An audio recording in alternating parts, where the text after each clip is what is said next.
Out another episode here on Reforge Gaming, hanging out with 30 and Still Gaming. Be sure to check out his link below in the description, 30NSG. We're talking about Game Pass, and were we wrong about Game Pass? I've got an article. I've got somebody saying they think they found Microsoft's secret weapon for live service, and you guys know how much I love live service. We know that Sony has plans for live service, and so we're going to be talking about what this means for Game Pass. If Microsoft starts trying to make a bunch of live service games, how's that going to work with a Game Pass funnel and a Game Pass subscription positioning? I'm going to end the previous stream that was about the Sony response to the CMA.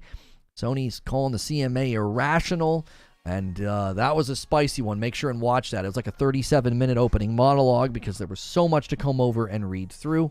Make sure you guys smash like as you get over here. So, Mike, I got to set the stage here.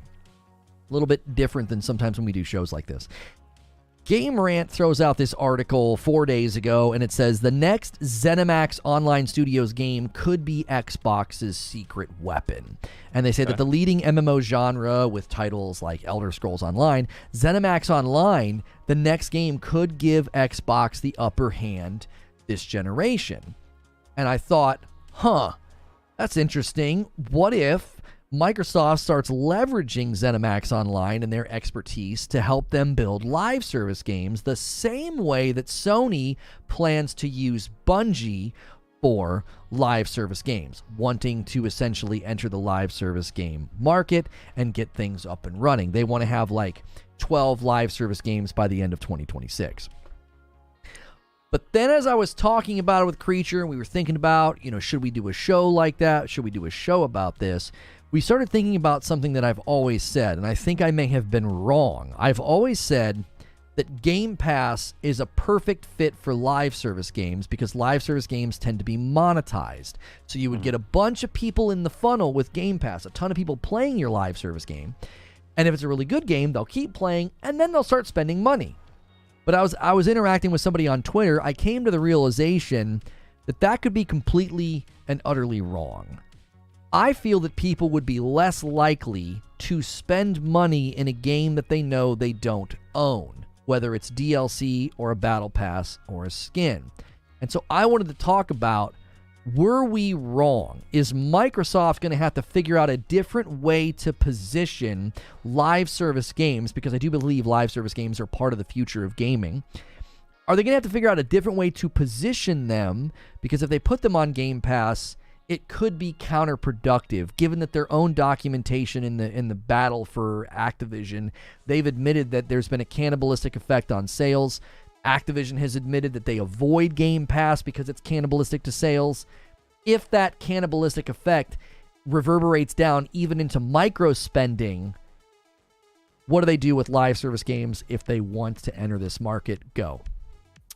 I mean, they already have live service games already on Game Pass, right? One of the most popular ones is Sea of Thieves. And Sea of Thieves is a live service game. Forza Horizon or Forza Horizon 5 is a live service game, and the way they've been doing it with those has been working fantastically for them, right? Because Sea of Thieves is a low entry to get in, okay? And people that play that, you constantly take a long time to get across the sea and do excursions and do all that stuff, and then if you like it, you buy the plunder pass, whatever it's called, right? And then you buy the cosmetics and you use the gold. And I think people that don't own that game are more likely to go, well, am I going to buy a $60 now $70 game? I've said on my show, on my channel, I was like, they're making the problem and selling the solution, right? They're raising the price.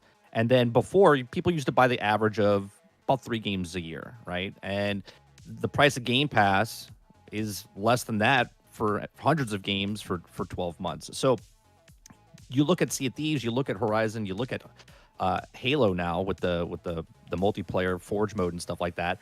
And would you be more willing to spend $70 to see if you like the game, or would you pay $10 to go on Game Pass, try to like the game? Then you could maybe buy it if you really wanted to. I don't know why you would, but you could purchase it for a cheaper price because you have Game Pass, or you play the game for free or a low entry fee, and then you're like, you know what? I didn't pay $70 for this, so I'm going to buy some cosmetics. I'm going to buy a plunder pass. I'm going to buy the season pass. I'm going to buy all these things. And little by little, they make up that money for that game. And the way the spending habits of most humans on the planet are, you have a credit card, it's there. This is why Vegas makes it into chips. This is why, when you don't see your money, it's virtual, and you're just like, it's just $5 here, it's just $10 there. It's just, so they nickel and dime you, per se, but at the same time, they're still making technically more money, because the entry fee of buying a $70 game or getting in for a low entry fee and then spending $60, $70 for that one game over the year is like a trick, right? Because they're keeping you getting the $10 a month or $15 a month. And on top of that, you might purchase a game. On top of that, you might get a cosmetic, you might get a DLC, you might get a battle pass. So I think they've already established the live service mentality of what Game Pass is going to be. Well, and I think we have a good example in Halo about how Microsoft might not want to put the live service game on Game Pass, because a lot of the live service games, in order to get people in that funnel, you kind of want the door wide open. So what they did with Halo was really interesting, because Halo Infinite lands, and it is a benefit to have Game Pass because the campaign was on Game Pass, but the multiplayer was free to play. Right. And I'm just curious, long term, is that antithetical to Game Pass's value? If Microsoft is regularly churning out free-to-play live service games, does that have a devaluation effect on Game Pass? It's like, well, what do I need Game Pass for? Microsoft keeps throwing out these great live service games, and they're free to play. Because I think you're right. I think even the research points to, if your game is free, people spend more money in it. They did a research project on a mobile game, and they compared it to when it was totally free and when it was 99 cents. And when it was 99 cents, it drove microtransactions down, and when it was free, they went blasting up. Just 99 cents was enough to change the mindset of the player. So do you think Halo is a test case? They looked at it and said, you know what, let's figure this out, because if we're going to do live service, if we're going to do ongoing monetization, putting it on Game Pass, we might not get anybody to buy, because they quote unquote don't own the games, so why would they invest in spending money in it? Right, but if you want, what's genius about Halo, and I know people are like, those two words don't go together, but Halo Infinite is on Game Pass. You can purchase it at full price, $70, right? So here's the slide. They go, oh, Halo Infinite's $70. I'm not paying $70 for the campaign, but I'll try it out for $10 on Game Pass. Oh, and Halo Forge and Halo multiplayer is free. So great. Let's say you don't want anything to do with the campaign, so you're not spending the 70, you're not spending the 10 for Game Pass, but you can come into the Microsoft ecosystem and spend money with the Battle Pass because it's free to play multiplayer. So I think they're okay with giving free games away, because you still may purchase a thing. But if you like multiplayer, you're like, oh, you know what, I'm going to test out and try Halo. I'm gonna play the campaign. Well, you have to either get Game Pass then, or you're going to buy it full price, right? So they got you coming and going, and they have multiple avenues of income coming in, right? So they don't need everyone to go to the one-stop shop. They have three avenues, right? You can either purchase the game, right? You can go buy it physically. You can go buy it digitally. You can go play it on Game Pass. You can go play it on your PC Game Pass, or you can just not buy any of those and just play it for free for the multiplayer, and then try a Battle Pass, right? You're like, oh man, I'm having a lot of fun with this. I didn't pay anything for it, so yeah, let me buy a season pass. Let me buy a microtransaction here and there. Well, and the player expectation right now might reject the idea that I need to be on Game Pass to play a live service game. They might look at, Call of Duty and Fortnite and say, what are you doing? I need to be on Game Pass to play your live service game. But maybe that's the ticket, is kind of what you were saying. Let's say they launch a live service game, it's multiplayer, it's awesome, people are having a good time, and it's free to play.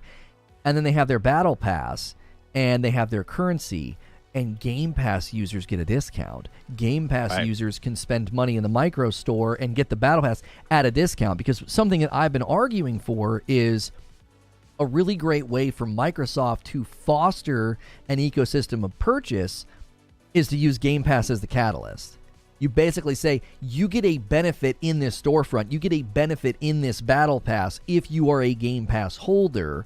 So now you're weaving the live service free-to-play funnel and the Game Pass funnel together. Because I truly don't think you can put a live service game on Game Pass. I think it would fundamentally break player expectation. They would say, number one, I'm used to these being free, and number two, if it's on Game Pass, I don't own it, so I'm not going to invest money in this. I'm not going to buy your DLCs and your expansions because I don't own the game. Well, there's a lot of people doing that right now with, and I know someone asked, I think it was Creature or someone else asked before that, that's great for my examples I was giving for Sea of Thieves and stuff.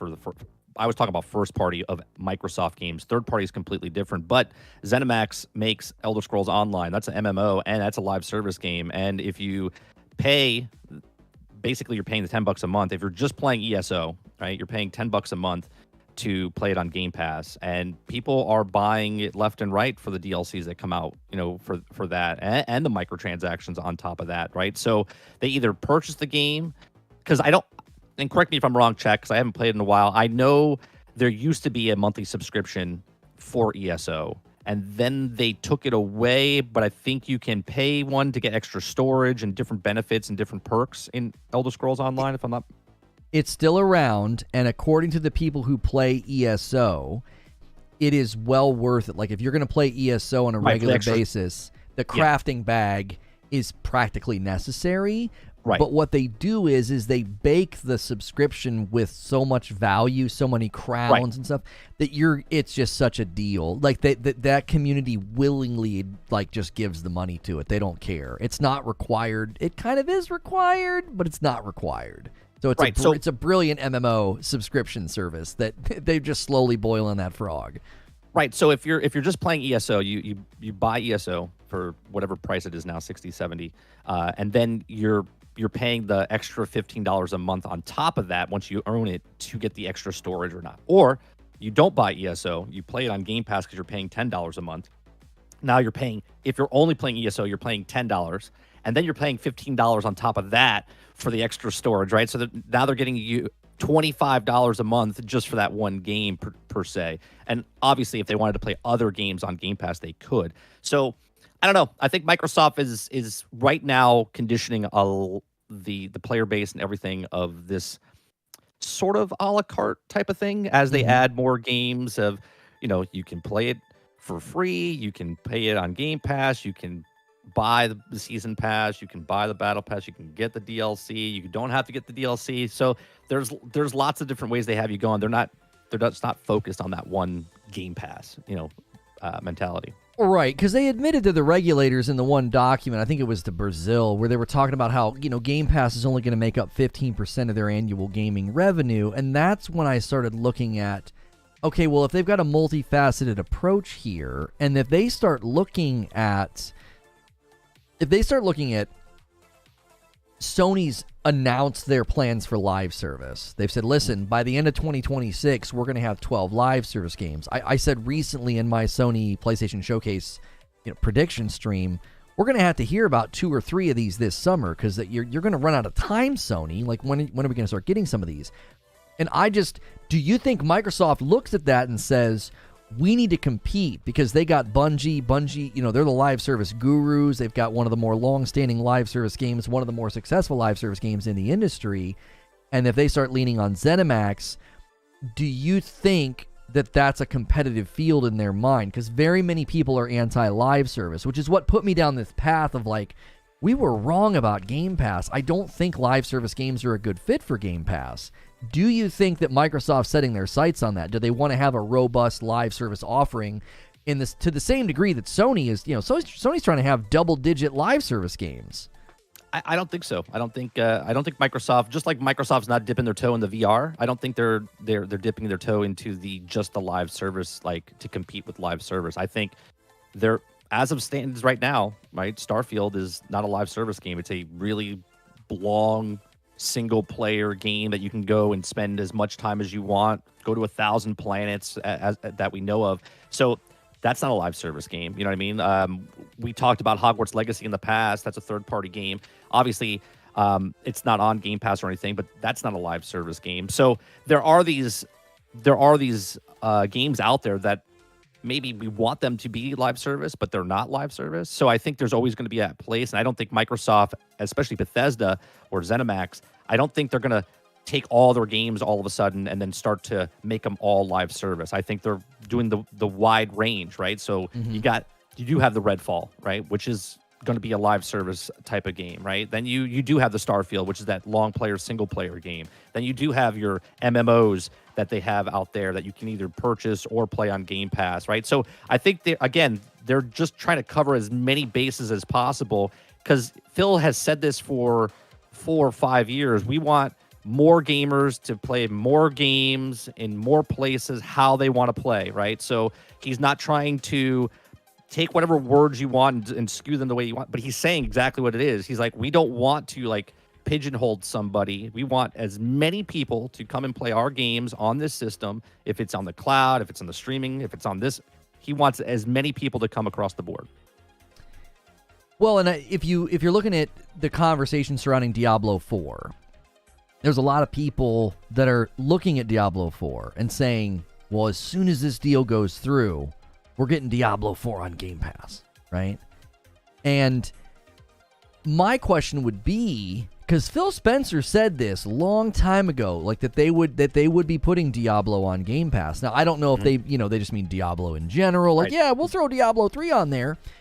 But in light of everything we've said, and the ongoing seasonal model for Diablo, and the Battle Pass, and the microtransactions, do you think they'll do that? Because I guarantee you there are people that are like, I'm not going to buy Diablo. I'm going to wait because I'm going to wait for this deal to go through, and then I'm going to get it on Game Pass.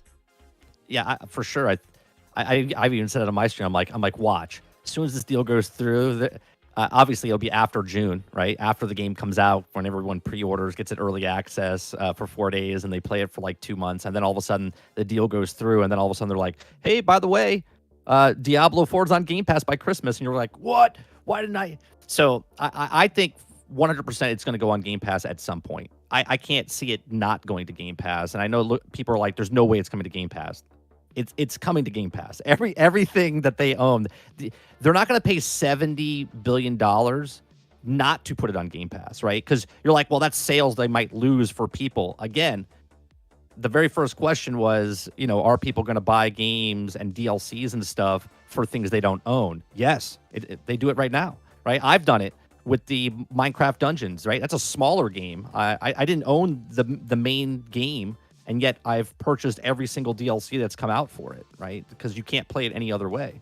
So, yeah, I think if Diablo's on Game Pass, yeah, you get the main game of Diablo, which would give you, 20, 30 hours of just the single-player gameplay, and then the tons and tons of hours on top of that for the end game, and then all of a sudden now they're going to have DLCs down the road, which they've already said. So 100%, I feel like Diablo 4 hits that mark, hits that exact example of what they're looking for to put on Game Pass. A game that you're constantly playing, staying involved inside the game. There's microtransactions as far as cosmetics go inside that game, and then there's DLC that you can sell on top. So if someone's coming in and they're like, I don't know if I like Diablo, I don't know if I want to spend $70. They're like, well, it's on Game Pass. You could try it out for $10 or whatever it is for 1 month and see if you like it. And you're like, oh, okay. Oh, they have new DLC coming out. And like you said, they can give a discount. You're on Game Pass, you get 20% off for the DLC, perhaps. They could drive so many different deals if you're a member of something, right? It's like the exclusive club type of thing. So I don't know. I think they 100% could do it. As a consumer, where do you land on that then? So Diablo hits Game Pass. Let's say you hold off and you wait, and you play Diablo 4 on Game Pass. It doesn't cost you anything. You're paying for Game Pass, obviously. Right. I already have Game Pass, right? Yep. Right. So you already have Game Pass. So no extra monthly outgo for you. You just jump in and play. And a year later, they have an expansion, $40, $30, somewhere in there, new class. Is there any mental barrier for you at all, knowing that you don't really own the game? It is a first-party title, so there's less fear of it leaving Game Pass. Is there any mental block at all that you're going to be buying an expansion for a game that you don't own? That's literally every game on the market right now. If you buy a physical copy, a digital copy, doesn't matter. You don't own the game. So for me, answering the question for myself, no, there's no mental block. I know already that no matter what game you own, physical disc, digital, whatever, you don't own that game right now. So buying DLC for $40. I already bought a $70 game that I don't own. So what's adding $40 more? If you're enjoying the game and you truly enjoy the game, then buy the DLC. If you don't like it and you're like, you know what, I didn't pay $70. I played 200 hours of Diablo 4. I'm just not enjoying it enough to pay another $40 for. I'm not like that. You know what I mean? Like if I enjoy a game, I'm gonna purchase the game. So. Well, I do think we need to be clear, though. You do own a license to play the game. Sure. Game Pass, you do not have a license. You literally have a subscription that can be altered at any time. They can't. Now, obviously, what you're saying, we know what you're saying is analogous because it's like, well, yeah, at any point in time, the servers could go down and they could say, we're done. At any point in time, Battleborn. At any point in time, they could say, yep, this game's done. It's EOL. All your characters are gone. And you're like, oh, man, I don't really, quote-unquote, own a game. You don't really own any game that requires servers because at any point in time in the distant future, that game is gone. It's well, Diablo's always online, right? So if it's always an online game, you don't own it regardless. So once those servers go down, you're at the beck and call of them going, all right, well, there goes that. I don't own anything. I mean, that's happening right now with Marvel's Avengers, right? Right now, they close the servers down. You can still play the game, but they're not supporting it anymore, right? So you have it up until, who knows, maybe 2 more years. And then 2 more years, they go, yeah, we're done supporting this game. And all the cosmetics that they now just gave out are gone. Everything that someone actually paid money for is gone. You don't own any of that. Well, and Eugene is saying the idea of needing to maintain a subscription, to play paid for DLC is repulsive to me because some people are going to look at it that way. I don't think the average consumer is as educated as you about the fact that they don't really own their games or it's all a license, right? So as a matter of perception, I actually think a lot of consumers would think I don't actually own this game, and because I don't actually own this game, I'm not going to invest in content for it. I'm not going to buy expansions or skins because it's not mine. Right. Well, like I said, I purchased Minecraft. I didn't purchase Minecraft Dungeons, the main game, but I liked the game so much with my son that we purchased all the expansions. Right. Right now, if I decide that I want to purchase the main game, and then 4 years from now, they're like, we're taking it down, I lose all that, regardless if I've paid the $40 for that main game or not. So I understand there's people out there that are like, it's repulsive, and I totally get it. And if you choose how you want to spend your money, in this day and age, all games are digital now. You could go to Target right now. We talked about, I think, a little bit this last week. You go to Target, go to Walmart, go to wherever you buy video games, and look at the empty spaces of video games. There's less and less physical copies of games in stores, right? It's only going to be digital. There's more digital cards sold for those games now than the actual physical copies of the games, right? There's just blank spaces everywhere. That's just what's going to happen. Am I okay with it? No, but what am I? How do we stop it? Like, how do you stop the boulder rolling down the hill where everything is going digital? Am I supposed to boycott everybody that makes a digital game? Then I can't play any game on Steam, right? Because you own no games on Steam. Okay, if they decide to shut down Steam and Steam closes down and all those games on Steam, you're done. You lose all those games, right? But because Steam has been around for a decade and more, you're like, yeah, no, it's all the games there I own. I own all those games. Those are my games. I can put them on a different hard drive and whatever and keep playing them. Sure. Right. But there's games that are playing online that you're going to lose. You're going to lose the games that you're paying, especially if it's an online co-op. Always needs to be online. You don't own any of that. And if you don't want to pay for that, then don't buy it. Don't play those games. Gilly says, how many people are iffy on a game and wouldn't pay full price, but they'll play it on Game Pass and would never have bought the DLC because they would have never bought the full price game? This comes back to one of my suggestions on how to foster purchase is you would allow people on Game Pass to be able to buy the game at a discount, get early access, give them a discount on the DLC. Give them a discount on the game on the battle pass, right? I think there's a risk in just saying, yeah, come and play Diablo 4 on Game Pass, and then a year later expecting those people to buy an expansion. I really do. I really think that we're going to, and this is why I'm really interested in the FTC's motion to compel, because they want to see the relationship between the subscription service and buy-to-play gamers and how the two are affecting each other. I really want to see that documentation, because I find that to just be very interesting, that if Microsoft fosters this ecosystem, and if Diablo 4 is a first-party game, are they not going to have consumers saying, why do I have to pay for this expansion? Why? You own Diablo. I'm a Game Pass subscriber. Because a guy just asked in chat, he's like, well, if Sony cares about their consumers and their players, why don't they put all their first-party games on PlayStation Plus? Like, listen to the entitlement. It's like, well, if I'm a Game Pass subscriber and you own Diablo, why do I have to buy this expansion?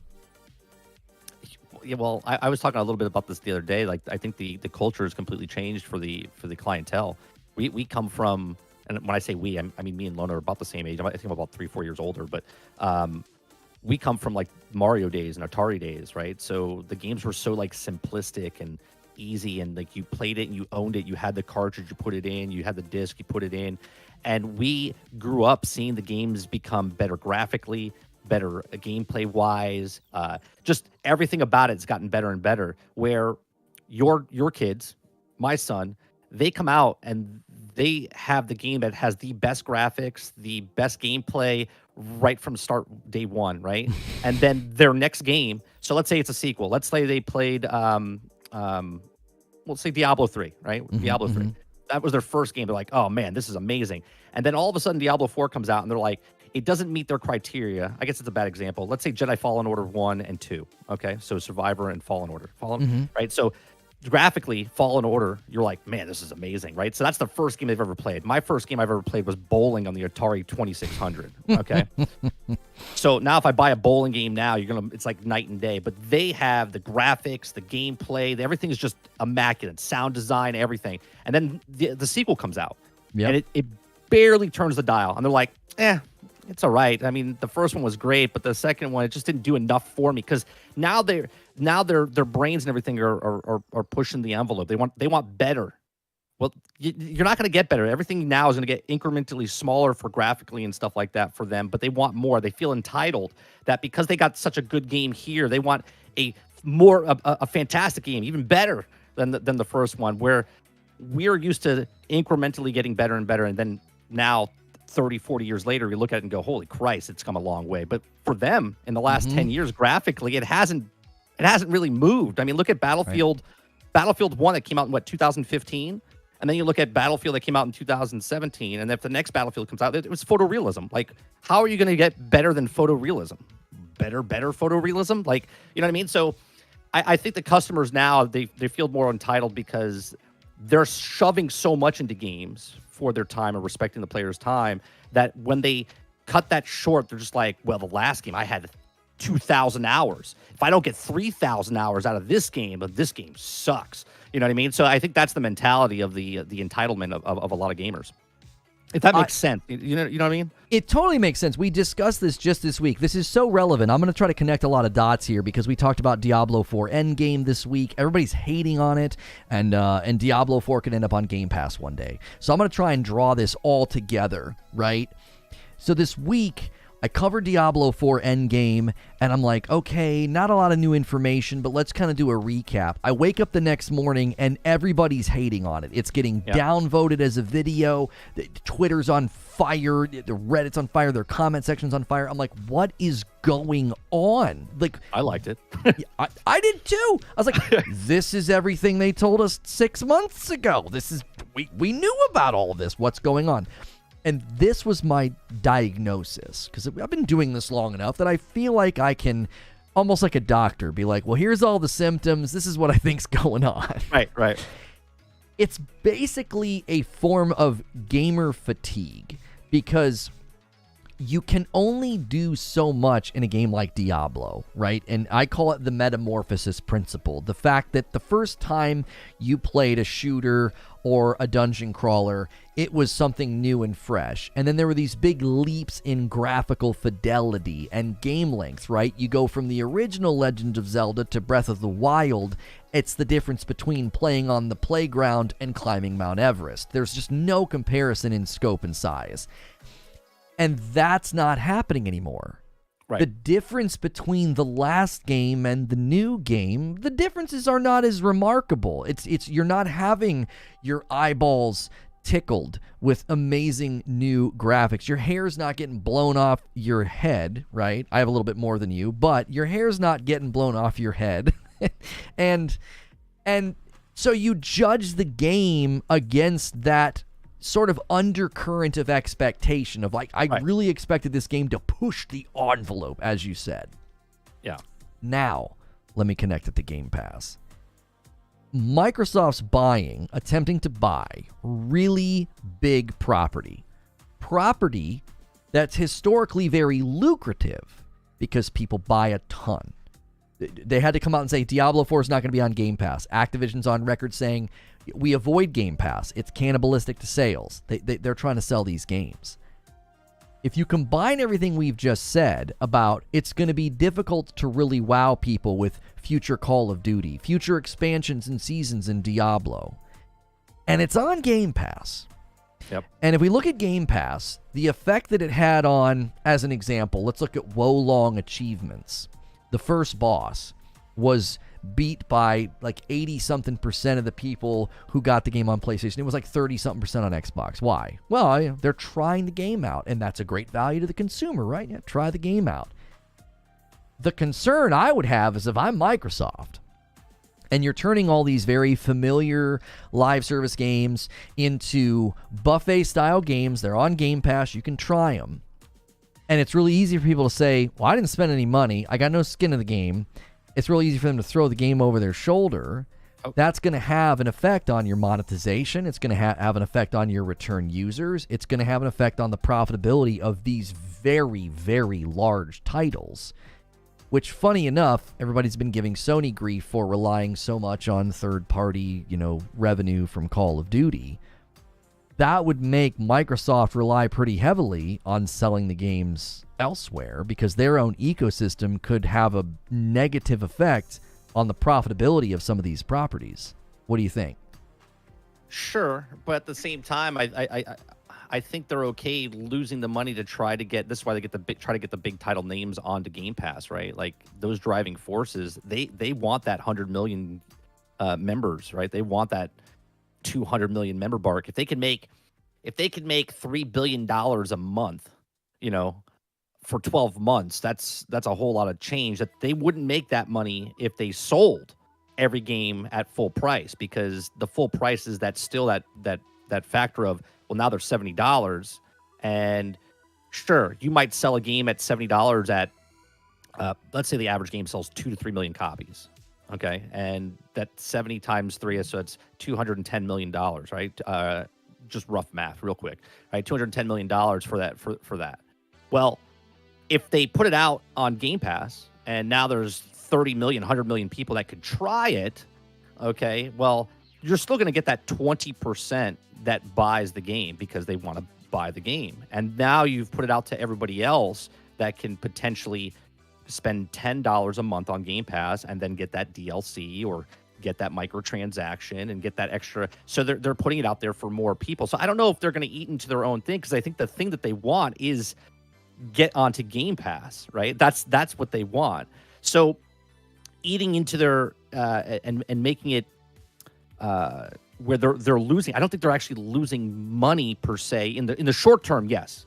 But in the long term, they're going to be making more money because that's what they're going, right? That's why for years they gave $1. They gave that $1 to try Game Pass. Right. They're okay for the loss, for the bigger gain in the end. Because what the problem with Game Pass is that they're conditioning everybody for that value. And what I was just talking about, the example about kids now, that they have that value up front.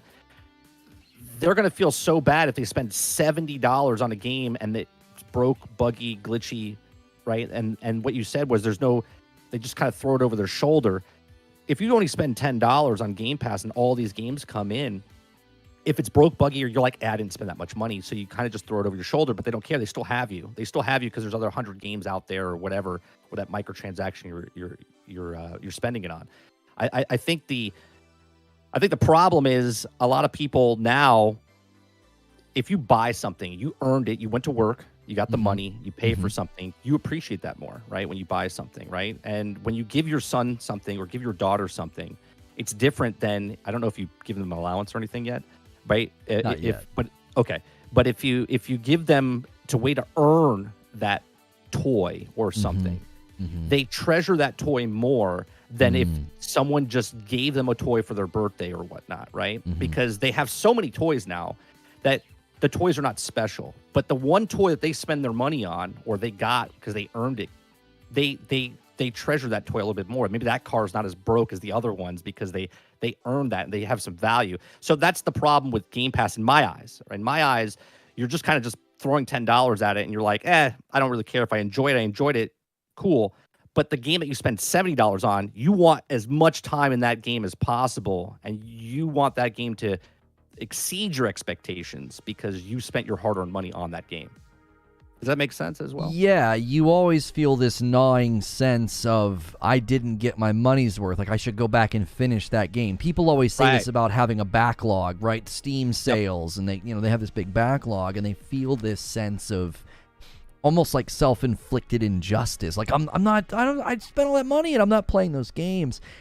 That's, I think, one of the questions that I want to see play out, because I've continued to say I think we're going to see big changes from Game Pass. I think they're going to, announce some of these changes in June, because the future of gaming is very much about attention economy. You've got to keep people coming back and logging back in. I feel like Halo Infinite overswung on this, right? We need to make people come back in. We need to make people sort of log in every day. They set up the challenges to promote sort of this false inflated daily login thing. And I know that the other game was doing that too, where you could log in and get those daily bonuses. Splitgate was doing that. And I think that's extremely important. And the real question that I would have is, how do you bridge the gap between Game Pass has so much value, I get to try so many games, and bridge that gap into, this is a game I'm playing regularly. This is a game I played to completion. I really like XYZ game. Because that's why I was thinking of that. That's the first thing I thought of with live service. It's like Sony wants to get into the live service market because they're looking at Bungie and saying, man, you guys make a lot of money on a game that you set up and you add minimal content to, and y'all are generating some money. You guys are generating enough money to go independent, and not just go independent, but y'all are expanding. So what are y'all doing over there, right? So if I'm Microsoft, that's what I'm trying to come up with, is innovative ways to bridge the gap between Game Pass gamers and committed gamers who are coming back in and logging in every day. And that's where I see a giant disconnect between Game Pass and live service games. Because traditionally I thought that's a happy marriage. Like, if Microsoft can get their hands on these live service games, maybe you can throw them on Game Pass, that's going to be great for them. I think I was wrong. I don't think so. I think they have to come up with more creative ways to bridge that gap. How would they bridge that gap though for the live service games? Like, again, Sea of Thieves is a live service game. Forza Horizon 5 is a live service game, and they're working fine, right? And people either paid full price for those, or they're paying the Game Pass fee and then buying the season passes, extra cars, whatever the cosmetic stuff. So, what other ways would they kind of bridge that gap for the live service? I think we would want to see the reports though, because how do we? What kind of revenue are they getting on Sea of Thieves? Like, Sea of Thieves isn't even a top 25 played Xbox game. So it's like I've got to question the size of the whales and the number of whales in that game that are supporting it monetarily. Well, you also have to know what the player base is. And we do know a number of 20% makes 80%, right? 20% of the population makes 80% of the profit. So we would need to know their numbers, like you said. But in general, though, what would they have to do to change the live service mentality, right? Because I think they're showing that the live service works right now on Game Pass, is what I'm saying. I don't know if they are, though. Because we don't have any information. All we know is Sea of Thieves, and we don't know how successful Sea of Thieves has been. We don't even know if has Rare been able to expand and grow because of how successful it's been. They constantly keep giving us content for it, right? So you would assume that either they're losing money and they're just kept throwing more money into it, right? And they're just losing it, but they're still expanding, or they're making money and then they're putting money back into it to expand, right? So obviously we don't know those answers because we're not on the board or anything like that, but I would assume they're making money, even if it's somebody comes in is hooked on it for that 1 month and they dive into it and buy that one plunder pass for the season or whatever, and then never come back and play it again. They're making money, just like you said. Like Destiny was making a ton of money, right? Ton of money on that the Eververse. So much so they told you that if we made this content, which is bull, we made this content because of the Eververse store, right? They made money off the very first game they sold to make the money. But anyway, the Eververse store is bringing tons of cash in, so much so they could make a 280,000 square foot expansion to their studio that no one's in. Do you know what I mean? But if what you're saying is true, then they would have sold A Pirate's Life. Sea of Thieves, A Pirate's Life was free. It was just included in the game. They didn't charge any money for that. They're paying royalties to Disney for that, and that they just gave it to people for free. If the consumer base is willing to spend money on a live service game, if they're willing to spend money on expansions, Sea of Thieves would have charged money for Pirate's Life, wouldn't they have? Well, yes and no, but the business model for Sea of Thieves is just cosmetic, right? Is just cosmetic. That's all they're doing. They're making the content to keep you in there to enjoy it and go, you know what, man, I put 40 hours in this month. I'm gonna throw them $10 for this new Halo pack they put into the game, or the ship that costs $40, right? I mean, their ships cost, I think, $20-$30 for the whole cosmetic pack on that thing. In Forza Horizon 5, it's an open world game. They constantly throw in, and they charge for the DLC. They just came out with the Rally DLC. I think it's like $20 or something like that, $15-$20 for that. And they charge for cars and skins for different cars to come in. So I think that's the mentality's working there. I think the mentality and their business model is working, and each game is different, right? Sea of Thieves is giving out free content, where Forza Horizon is giving out free content and paid content. And again, that's why I'm really interested in seeing the FTC's motion to compel, because I want to see the relationship between these two things. Because if Microsoft has concluded internally, and there's your 5 members that I owed you guys, if they've concluded internally that when you put a game on Game Pass, it has a negative or cannibalistic effect on sales or microtransactions within the game. Because even Halo Infinite, we were looking at it, and they were basically admitting and saying that the store wasn't doing what it was supposed to do. Now, some of that was because the Halo Infinite store was an absolute disaster, right? Like the 343 guys literally admitted on a stream, this thing's not doing what we want it to do, right? It's not generating money. And if there's a relationship between those two things, but again, Halo's multiplayer wasn't on Game Pass. That one's just such a confusing game, the way they launched that. It's hard to use that one as an example. So with only Forza Horizon and with only Sea of Thieves, it's so tough to know, because I'm looking at Diablo 4 as the test case. I'm looking at that game and saying, or even a game like Call of Duty Modern Warfare 2. It was the #1 sold game in America in 2022. We were looking at the reports, comparing like the Japanese market and the American market. And Microsoft on their own could chop down a Call of Duty annual sales number simply by putting it on Game Pass. Because I think the divide is like 15 million is on PC and 10 million's on console. I forget. They had a document recently, or there was some screenshot of some guy that was basically talking where the 25 million was coming from. The 25 million people on Game Pass. That's an awful lot of people. 15's from PC and 10's from the consoles. If that's true, that's crazy to me that more people are doing Game Pass on PC. That's bonkers. I would have expected the other way around. Why would that make sense? It makes sense because the people that didn't have an Xbox or buy an Xbox, right, now can play Xbox games on their PC. They have a $2,000 rig, $3,000 rig Why go out and buy a $500 console to play Game Pass if they already have a PC, right? So they've tapped into a market that maybe wasn't going to buy their console at all, and now they're playing their games on the PC. Okay. I mean, I could see that. I could see that being a reason for it having, maybe a little bit of a more popular funnel on PC.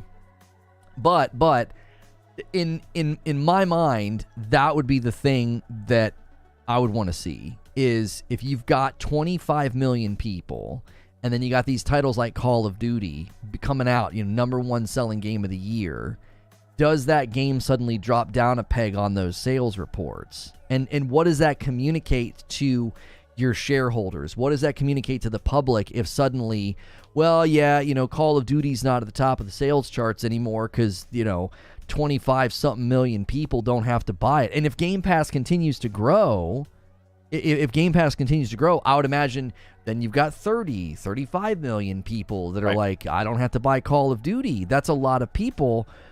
I'm just really, really curious what that looks like to people that are saying, what's the profitability of this plan? What's the profitability of this? Because you're lowering sales of something that annually used to do incredibly well, so incredibly well that the previous owner wouldn't put it on Game Pass. Like Activision is on record as to being like, no, we avoid Game Pass because it would hurt sales. Do you see in my head? I see them spending the money, and sure, they want to make their money back. If the scenario can't happen where all of a sudden it wasn't on PlayStation because PlayStation decided, we're screwing you over, we don't even want it on our system anymore, and they lose that revenue. There's a lot of people that are addicted to that game, right? A lot of people that are addicted to that game, and the people that usually scream the loudest and say, "Well, I'm not going to get an Xbox," or "I'm not going," yeah, they have a PC. They can go play the game on their PC now, right? Through Game Pass, right? You'll see that number go up. You'll see it go from like 15 to like 30 because the people that have a PlayStation also have a PC, and they don't own an Xbox because they don't want to touch it, but they'll go play. They'll go pay that $8-10, whatever it is, to just play on Game Pass on PC to go play that game if Call of Duty is now on that, right? Because all it takes, right? A lot of people think they have morals and stances, but when push comes to shove and their best friend all of a sudden is like, dude, I'm playing the new Call of Duty. It's freaking amazing. Man, I thought you weren't going to get the Call of Duty. I just wanted to get it, right? Because you can't tell me how to spend my money, right? So they're like, I'm playing it. They're like, all right, I'm going to get it. And they're going to move over. So if they take a hit for, let's say, 2 years, okay? If they take a hit for 2 years, and then all of a sudden now it starts to creep up the numbers, they're going to make their money somewhere, some way down the road, right? I mean, obviously, this is why they're putting Call of Duty out to other people. This is why they're signing the 10-year deals to other people, just for a safety net, just in case this does happen. There's other places, but like, how big? We don't know how big the player base is going to be on Switch. I don't think it's going to be that big on Switch, right? When Call of Duty comes to the Switch or the next, I shouldn't say Switch, to the next Nintendo console type of thing. So it'll be interesting to see what happens. Sure, they'll take a hit up front. Let's say it comes on Game Pass right away, and PlayStation doesn't want anything to do with it. I think it'll hurt more of PlayStation in the long run than it would Microsoft, because I think the people that, once they see the new graphics, the new scissor reel for the trailer for the next Call of Duty, they'll be like, oh my god, dude, that looks so good, right? And they're gonna go do it, right? They're gonna go buy it, they're gonna go play it, they're gonna go sign up for the deal for the month or whatever and say, well, I'm only gonna play it for 1 month, see how it is, and then all of a sudden they're there for 2 months, they're there for 3 months, right? Maybe they don't sell 1 month. Maybe you have to buy the 3-month deal. You know what I mean? Like could be a couple of ways they keep you in the cycle just a little bit longer. I tried to edit the shirt command. I'm wearing a shirt. Yeah. On that note, though, I wonder. We just covered this morning. Sony saying that the CMA miscalculated the potential damage of a partial foreclosure on Call of Duty, and that the CMA miscalculated and didn't include the fact that suddenly all these Activision titles would be on Game Pass. I'm just curious if this is going to cause a really interesting tension, I would think, for Microsoft. You have 48% of the people who buy Call of Duty, they buy it on PlayStation. Right. 13% of Activision's revenue annually comes from Sony. That's a lot of money, okay? Yep. So more than 10% is coming from Sony. And that's why it's always funny to me that people are like, well, Sony planned poorly. They shouldn't rely so much on Call of Duty. It's like, what are you talking about? Activision literally is making more than 10% of its annual revenue from Sony. Is Activision equally stupid, or what? Maybe it's a symbiotic relationship where both companies are making tons of money. Maybe. Anyway, if that's the case, and Microsoft has this incentive to get people to not only switch to their platform, but they're going to use Call of Duty on Game Pass to do it, aren't they actively hurting one of the main revenue streams within the acquisition that they're buying? If you're actively getting less people playing Call of Duty and buying Call of Duty on PlayStation, you're getting them to convert in some number, some measure, right? There's some trickle effect over the next 10 years. Again, I'm so curious about the profitability of that. You're taking one of the most lucrative properties in the gaming ecosystem and you're making it less profitable. Like, what's that going to do to Call of Duty as a franchise and a game? And what's it going to do to the number of studios working on Call of Duty? It's going to make it, like I said, short term, it could look devastating. I mean, the $70 billion, who knows what their plans are? Maybe they want to make that money back. It could be 5 years, right? But you got to remember, it's not just off Call of Duty. It's off of the Activision Blizzard name for everything across the board. And Candy Crush brings in, like I think it's like $2-3 billion just from Candy Crush, right? And then you have Call of Duty, then you have Diablo, then you have Overwatch with the microtransactions and stuff there. Then you have World of Warcraft, right? And then whatever other games they're working on. So I don't know. I think long term, I think it will work out for them. Obviously, otherwise they wouldn't spend $70 billion to make the acquisition. And it is one of the biggest lucrative, video game brands out there, right? I mean, when you think of top tier video games, as much as people may hate Activision Blizzard or whatnot, you think EA, you think Activision, all the bad guys in the industry are the ones that are at the top of the heap, right? So them buying them for $70 billion. They could make it 10 years. But think about this now.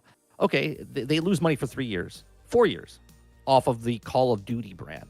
But the brand itself now, I said this last week and weeks before, but World of Warcraft, let's say it comes to console, right? How many other people that don't have a PC all of a sudden are now diving into World of Warcraft and playing their MMO on their console, right? Another MMO that they've never got to play before, but now they're coming in for that. Or whatever future game they have is exclusive on the Microsoft platforms, or now you can play it on your television set. Maybe they come out with that third console. It's just that little keystone that you plug into your television and everybody can now have for... Tell me that people won't do this, right? Call of Duty bundled, all right? You get Call of Duty first season pass for the next Call of Duty, and you get 3 months of Game Pass on this box for $100, right? And it comes with a controller. Who's gonna throw... Right, because it's no skin off their back for the digital stuff, right? They're giving you the Game Pass, and they're giving you the game, right, or the season pass. That's nothing. They didn't have to print anything. They didn't have to ship anything. They didn't have to do anything. Just download it onto your television set, and you start playing or whatever in your little box. They're selling that cheap box, which is going to be an over the stream online service type thing, and they're giving you a controller, which is that eats the cost there, right? So they're making money off that. If that's their plan in the future, I mean, they'll make the money back somehow. And if they use the name Call of Duty to drive people to come, because if you know Call of Duty is still awesome, and you can only play it on Xbox or Microsoft on PC, on Game Pass or whatever, long-term conditioning people, they're going to convert. The people that play PlayStation now at one time played Xbox. They played Sega. They played Nintendo. They moved over to Sony, right? They weren't born with the Sony. Well, maybe some of you were, like, born with the Sony controller in your hand, because Sony itself, PlayStation itself, is more of a teenage to adult, like early adult box, right? Where Nintendo, that's your pacifier. That's your entry to gaming for most people when they're younger. And then they transfer because they have friends, there's cooler games, the graphics are cooler, and they move over to a PlayStation or they move over to an Xbox. So the tide is turning, right? It's all digital now. So this box is going to go away. It's not going to be about a box. It's going to be where are you playing the game, with your friends, right? We're old. We're thinking that you have to physically own something. The new blood coming up, they don't care. Right. They're just gonna play the game wherever the game lands for them. We're putting a flag in the ground saying Sony, Xbox, whatever, as a fan of the thing. But most people are just gonna be like, yeah, I don't care. I just want to play the game with my friends. I think a lot of people are also seeing that quote from Jim Ryan and misunderstanding it, because he essentially said if you let them degrade this game on our platform for the next however many years, we will lose customers. There'll be a network effect that will exacerbate it, and we won't recover from that. And people think, oh no, PlayStation's going to die without Call of Duty. And he's not saying that. He's saying, listen, we know the migratory effect that this game can have. We've invested over the years in order to do it. And in conjunction with them sort of winning the exclusive war, because Microsoft did it for a couple of years and then Sony had their turn. Well, Sony just happened to have their turn during the Call of Duty's extreme explosion. So now this massive surge of Call of Duty growth over the last however many years has netted them that growth as well, and now it's endemic to their platform. And people are like, oh my gosh, Sony's so bad at business that they should have planned better. And it's like, so they should have planned to not be successful? They should have discouraged people from buying Call of Duty? I don't understand. Like, it's endemic to their revenue because they won the war and then the game exploded. And right. I guess they should have anticipated an unprecedented acquisition. Like, I don't understand what people mean by that, because, and like you're saying, people will go where their friends go. I think that's what he means by the network effect. Like, over the next 10 years, the reason that PlayStation knows Call of Duty can affect your consumer base is because they've seen what it's done for them. And they're like, this has been great, and we don't even own it. We don't even own Call of Duty. Look how great this has been for us. And if Microsoft gets the inverse of that migratory effect, then Sony's going to be sitting there looking at like, oh my gosh, you let our direct competitor basically yank money from our pockets. Yeah, the problem is, if this was 10 years ago and this deal went through, obviously it wouldn't be $70 billion. But if it was 10 years ago and the deal went through and Xbox was taking over and there was no digital format of it and it was just physical, it would take a longer period of time. I don't think PlayStation, or should I say Sony, would freak out as much. But it's a digital world now, and it's exponentially faster, and it evolves much faster. So I don't think Sony was ready for this. They were blindsided by this, thinking that they didn't have to worry about someone coming along and buying Activision Blizzard, because they, like most of us, were like, nah, it's too big. You can't, right? You can't purchase it. And now, because it's digital, just like it happened in 2017 to 2018, 80% of the, or it was the 90% of the market was still physical copies, and 20% or 10% was digital. And then boom, they said over 5 years it was going to change.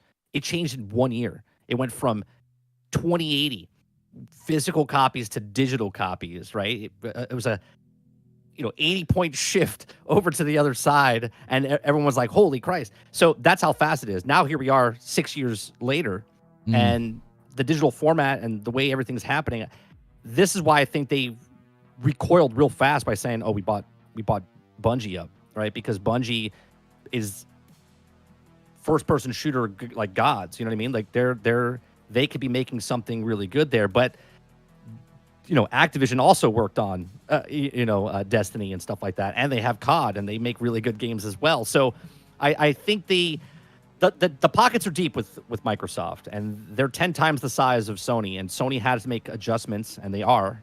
But is it going to be enough 10 years from now? Are they going to be able to withstand this? And what Jim Ryan's trying to do is he's trying to stay alive. He's like, look, he's trying to keep them afloat until they can come up with something to compete against Call of Duty.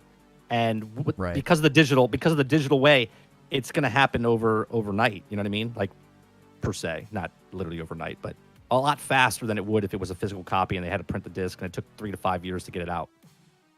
Right, and Gilly's saying, you can't think that Sony didn't know that ABK wanted to be sold well before this hit the public. The only reason, they didn't think it would buy them is because they can't afford them. The signs were clear that ABK was going to sell. Yeah, but again, I just want to know what people think Sony was supposed to do as a response? Like, they're having commercial success with Call of Duty. So what are they supposed to do? Again, try to make less money? Try to have a revenue stream not be as strong? I don't understand what people expected them to do. If you're having great success selling a product and you're worried that product, is looking to sell, and you're thinking, well, if my direct competitor buys this, what am I going to do? I think you would trust that regulatory bodies would have a problem with that, because that's literally what they're there for. They're there to say, hey, you're trying to buy something that your direct competitor relies upon, and we have antitrust laws to keep that from being a brute force competitive killer. Like, I'll just brute force my competitor out of the market. Like, I'll just buy the supply line. And I see Game Pass being less of a focus, honestly, and more of a additive service on Microsoft's ecosystem. So the dollar deal goes away. This is supposed to be about Game Pass, so I don't want to get distracted on the Sony thing. I think it's related, though, because I do think trying to buy Call of Duty, put it on Game Pass, trying to get Diablo, put it on Game Pass, it's an interesting discussion in the realm of profitability. It's like, Sony makes you a lot of money, and you're not going to make as much money on Call of Duty throwing it on Game Pass. So I'm curious about that symbiosis going forward. But Microsoft gets rid of this dollar deal, and I've seen people speculate that Xbox Game Pass numbers are going to go down accordingly. They think that a large swath of people were just slamming this deal home every month, and they're suddenly going to be like, oh, I'm not using Game Pass anymore. I'm not using Game Pass. We're seeing people already sort of planning on using the family plan. Let's all go in together. You and I talked about this last time. Like, oh, yeah, they're getting $5 more out of them. Do you think the removal of the dollar deal is going to drive Game Pass numbers noticeably down? We don't ever really get to see them, but there are people predicting that that's going to happen, and I'm like, man, I don't know. That's crazy if there's that many people doing it, that there'll be a noticeable shift in the number of subscribers every month. I think there will be, again, in the beginning, because right now there's, and I say this in very generalistic form, I'm not saying there's no games on Game Pass, but for the majority of the gaming population, that's the word, right? There's like waiting for first-party titles. They're waiting for that game. They're waiting for something to happen on Game Pass. The people that are on Game Pass like Game Pass, but the people that don't have Game Pass are waiting for something to happen on Game Pass. They're either making excuses or they're lying that they don't have it, or maybe they do, but like they're waiting for Starfield, they're waiting for Fable, they're waiting for something to come out for first party. Maybe after the deal goes through, Diablo's on there. Maybe Call of Duty is on there, and that's the game that they get. There's something that's going to be for somebody. And I think once that dollar deal's gone, well, it is gone, you're going to see a drop once the people's memberships stop, however many they stacked up and did. And obviously there's nobody else coming in. But I think they can go a different way to make other deals. Like, for instance, I just bought a brand new controller for my Xbox, and on the box, it came with a 1-month subscription of the Ultimate Game Pass, right? So there's other accessories that they could put out there to get you in on Game Pass for that. So buy a peripheral type of thing, buy a hard drive type of thing. They could add it to those type of formats to get people to buy the accessory and then get the push them into the thing. They could have that Keystone, Project Keystone, cheap low end system to come in, and then that could get them in there. There could be many different ways they can adjust. Sure, it's not $1, but it's $1 if you buy something along the way. It could be, hey, buy a physical copy of a game, right? Oh, and it comes with Game Pass. It comes with a month of Game Pass or whatever. So there's many different ways they can go about continuing to try to drive forces, but I think the main force would be that family plan, because now they're getting $4 extra from five people type of thing, and that could be the one game. Maybe the game that comes out next, the next MMO comes out, is only on Xbox, and their friends start playing it, and then they're like, oh, you got to try it out, and they come in that family plan or whatnot, right? There's, like I said, there's many different avenues. I don't think there's one avenue for Microsoft thinking like this is what we're doing. I think there's many different ways. Which is one of the reasons I'm seeing Game Pass turn into a tier system where there'll be higher tier levels that get more, because they have Game Pass and Game Pass Ultimate. Yeah. But I see that becoming even bigger, long term, four tiers, and that's how you interact with their ecosystem, and that's how you interact with their games, because I think that so many of these companies are seeing that future of subscription, and look what it does to player expectation, consumer expectation. There are people saying this all the time. They're like, well, PlayStation is going to have to compete. They're going to have to put all their first-party titles on PlayStation Plus. And it's like, I don't think you understand what market leader means. They're the market leader. They don't have to do that. That's not their model. But you can see how that works. As soon as somebody gets accustomed to that subscription model, it becomes, to them, it's already a consumer expectation. Right. It's already an entitlement. Well, Sony's ridiculous. Sony's anti-consumer. Well, why? Well, they don't put their first-party titles on their subscription service. What in the world? Where did that come from? Like, I don't understand. I always told people, like, I remember my friends and I used to go to Fazoli's because of the free breadsticks. But that doesn't mean I can go to a 5-star Italian restaurant and be like, why aren't you giving me free breadsticks? They right. do it. Why aren't you doing it? And they're like, our entire business structure is different. Yeah, we don't have to. Yeah. Yeah. Number one, we don't have to. And number two, our business structure is different. We got an Italian chef that we flew over, and it's a proprietary recipe. There's a value here. It's worth buying. We're not giving this crap away for free, right? Fazoli's breadsticks. Go have those then, if that's what you want. That's the point, though, right? There's a market for high end, and there's a market for mid tier, and there's a low end, right? And just in gaming, if Sony if Sony fans want to sit on your high horse, right? Because I own all systems except the PlayStation 5. I haven't bought one yet, but I have a PlayStation, I have a Nintendo, I have a Xbox. If you want the high end thing and you feel like that's high end, then drink the $20 bottle of water, right? If you don't want to buy the $20 bottle of water, you can buy the $10 bottle of water. And if you don't want the 10, you just open your faucet. It's free. You put it underneath and you drink a glass of water, right? There's many structures to the thing, and everything, it doesn't have to be priced the same. There has to be a difference. And Sony's providing you first-party titles, single-player action-adventure games that you can play at a high standard with a controller that's feedback, and they have VR. They're high-end for the gamers.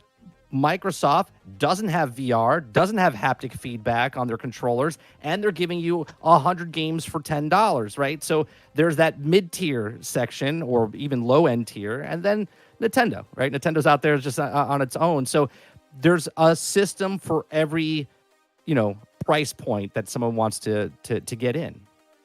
There has to be. There has to be. You can't have the exact same. Yes, they're competing. But look at what right now, is it rumored? I don't even know if it's rumored. I've been scanning through the news. They're coming out with a handheld again, right? To PlayStation, or is that false? No, it looks like a pretty solid leak and rumor. 8-inch screen, and it will basically do. We don't know for sure, but it'll do remote play on your PS5. We've also heard that it will also have cloud capability. So basically, it won't play anything native, so it won't be nearly as expensive as like a Steam Deck. Okay. And so, they're trying to get into that market, right? I mean, they've always been in that market, but they're trying to stay with that market, right? Is Microsoft doing that? They're like, no, you can play it on your phone. Just download the app. You can distribute it right to the phone. Mm-hmm. They don't care. They're playing two separate sports, not even game. Like they're playing two different sports at this point now, with the mentality of Microsoft's doing and what Sony wants to do. Well, and I think that Microsoft's approach is where they view themselves as truly competing with like Amazon and Google, because that's the level that they want. They want to be in your home in that way. Like right now, that's all I buy book on Amazon.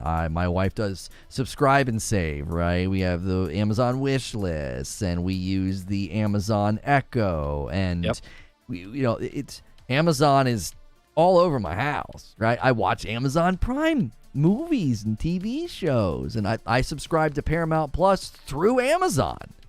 And Microsoft's saying, we want to be that. We want to be on your phone. We want to be in your television. We want to be the place that you come for all this stuff. And when you subscribe to Xbox Game Pass, I mean, I could even see them having inroads into non-game related subscriptions as well. I mean, they might start trying to make moves there. That would be the interesting thing, is if this acquisition goes through and Microsoft's like, hey, we kind of want to buy Netflix. Like, do you know what I'm saying? But look who they named, right? Amazon and Google.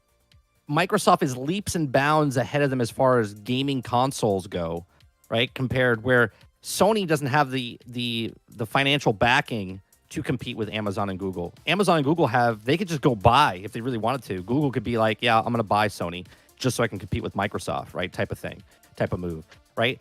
Microsoft has gaming, and then they're moving over to the streaming space. They're moving over to the online space. And what does Amazon have? They have Luna, which how many people know that Luna's like there? I don't think a lot of people know. Maybe this chat does, but a lot of people don't even know Luna, right? And Stadia was an absolute success, right? So they're leaps and bounds ahead of what Google and Amazon are in the gaming space right now. Amazon's throwing all their hat in the ring for MMOs, right? They have like 5 MMOs coming out from Amazon Studios, or taking other MMOs. They have Blue Protocol, they have Lost Ark, they have New World, they have like 2 other ones that are trying to come out.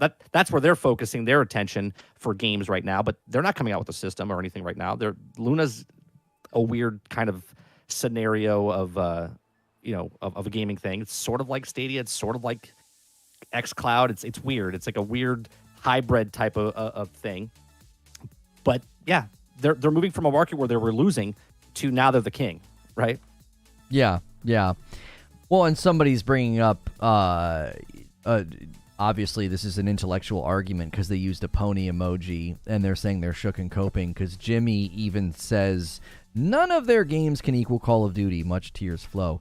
It's just interesting. I'd be curious, do you have any Xbox first-party titles that have been commercially successful in the last 20 years to rival, I don't know, any of the commercial sales of PlayStation's first-party property? Because I'm just interested to know, where's Microsoft on the spectrum of commercial success for first-party titles?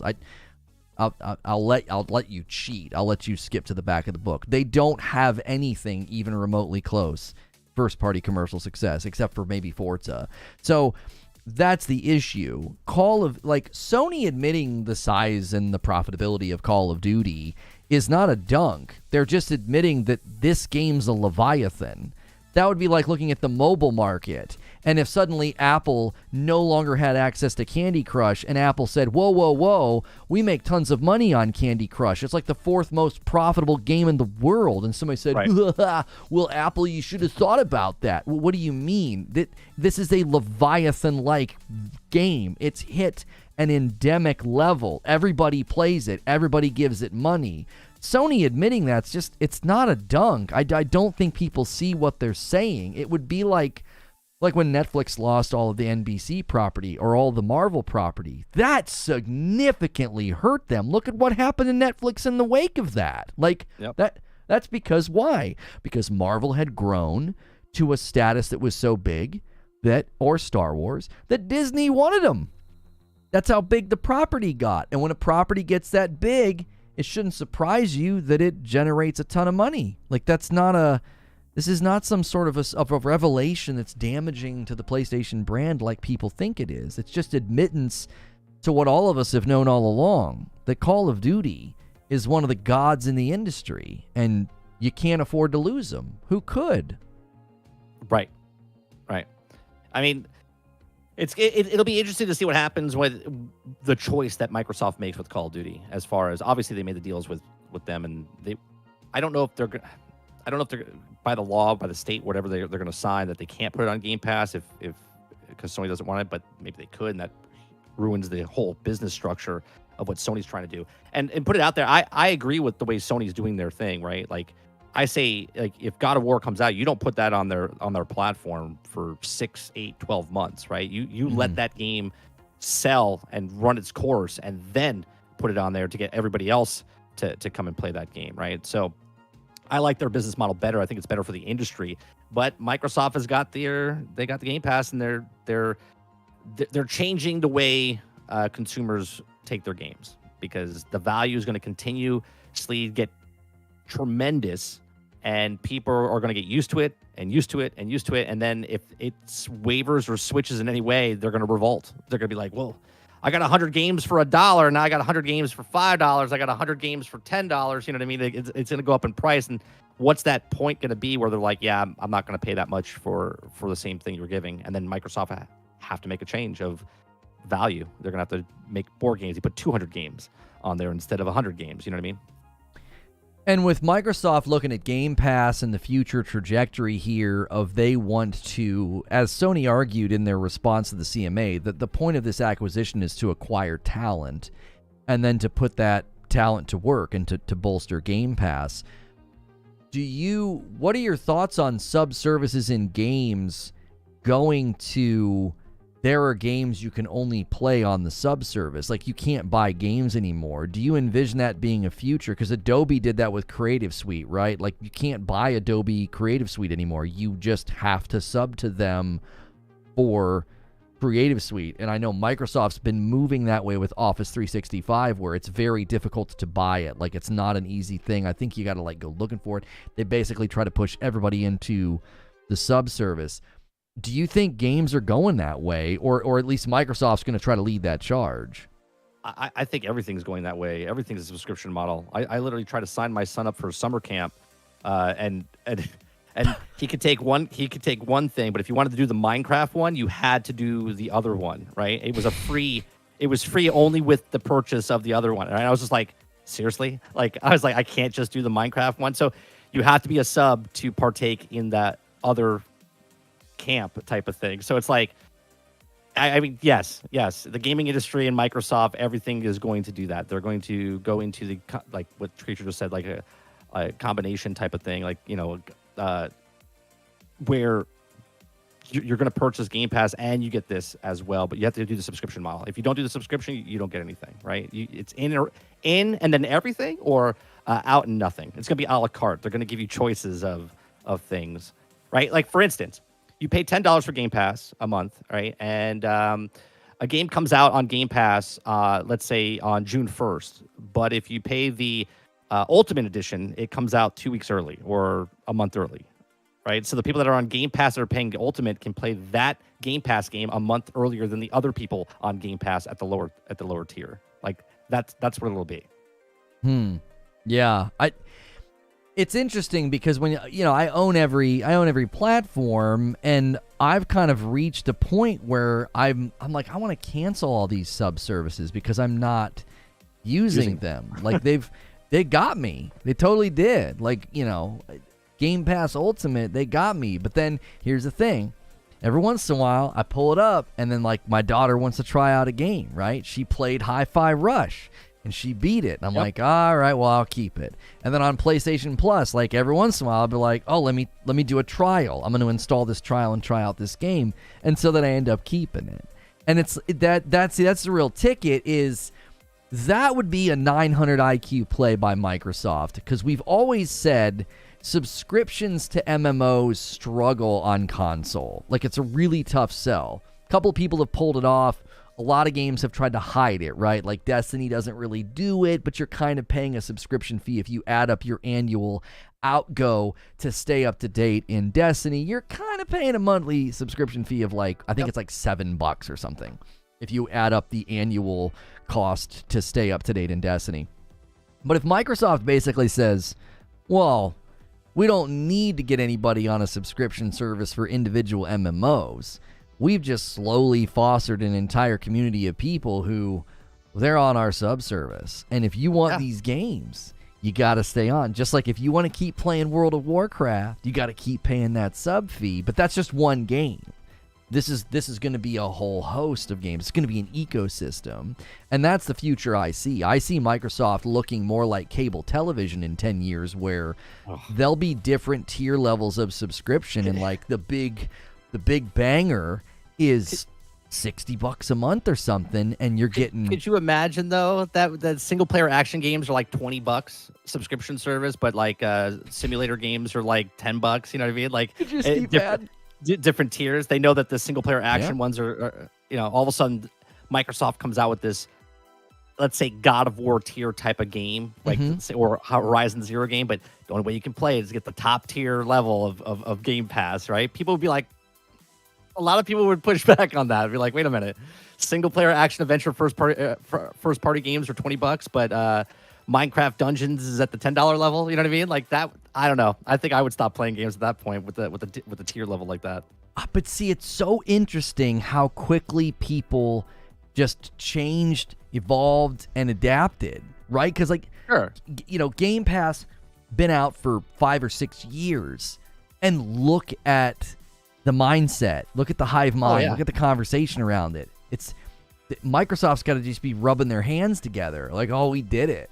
These people think that we like them. They think we're pro-consumer. They have no idea. They have no idea what we're gonna do.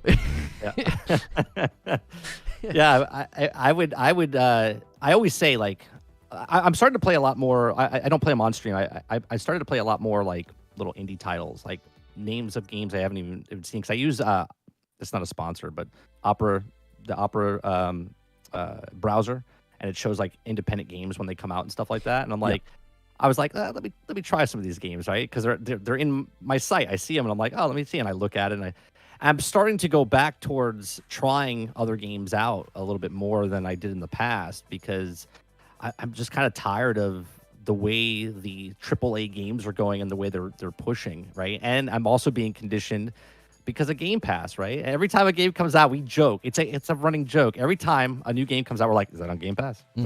It's a joke, but at the same time, we're truly believing, like, yeah, it's going to be on Game Pass sometime, right? It's 6 months, 8 months, 10 months, whatever. It's coming to Game Pass. I can wait. I got a backlog of games. I'll wait for it to come onto Game Pass, right? And that's the mentality of what Microsoft is doing to the culture. Yeah. I want a T-shirt that just says that. Like, is it on Game Pass? Is it on Game Pass? Everything that comes out, like, are you going to see that new movie, that new TV show? It's like, is it on Game Pass? Like, that's just the first thing people are going to say. I'm like, that's my entertainment funnel. That's where I hang out, and I actually could see them doing that. As soon as you said that, though, I'm thinking, like, because the Mario movie just came out this week, right? Yeah, like, yeah. When they start doing the Halo show, right? They have, and then they do the Gears of War show, and they start doing other television-esque video game shows, and all of a sudden you can only watch those on Game Pass. Like, they come once they're out in theaters or shows, they only show on the Game Pass network or whatever it is. Yeah, I could see it. I could see it happening. It wouldn't surprise me at all if this acquisition is just the beginning of what they want to lean into, because if you're going to compete with Amazon, Microsoft could make very compelling arguments and say, listen, Amazon has a whole host of things that they do. They offer games, they offer TV shows and movies. We would like to enter that market as well, and then they would buy a Netflix or something and see that as like a part of what they're doing. Thank you so much, Quintar. He just gifted 5 members to the community. We need 3 more, and I owe you guys 5. You guys crushed it today. That puts us right on the doorstep of 50 total for the day. That's so generous. Make sure you guys are smashing like if you've enjoyed this conversation with my friend Mike. Check out his link below in the description as well. Throw him a subscription and watch his content on the regular. Since we're talking Game Pass, and we kicked off this entire thing with Zenimax could be Microsoft's secret weapon into live service games. On that subject of live service games, because everybody hates live service games for some reason, like Diablo 4 is around the corner. It'll be one of the most commercially successful games of the year, but live service games are terrible. Do you think that's a big goal of Microsoft to say we need live service games, we need to enter that market, or is that not conducive? Because like we were talking about that earlier, you said, well, they're already kind of doing that with Sea of Thieves and Forza, but after Halo, do you think maybe they're skittish? Or they're going to say, I don't know about that live service thing. We didn't have a good run with that, because they haven't done a lot of other live service games other than those couple. And Abe with 5. Thank you, Abe. Go ahead. I don't know, because we don't know what they have in store. I mean, a lot of the games that we see that they're coming out with, like Avowed or Fable, we don't know much about those games right now. They could have a slew of games coming out, or maybe they're just depending on third-party games, maybe to come out and then put them on Game Pass as an exclusive or something. I don't know.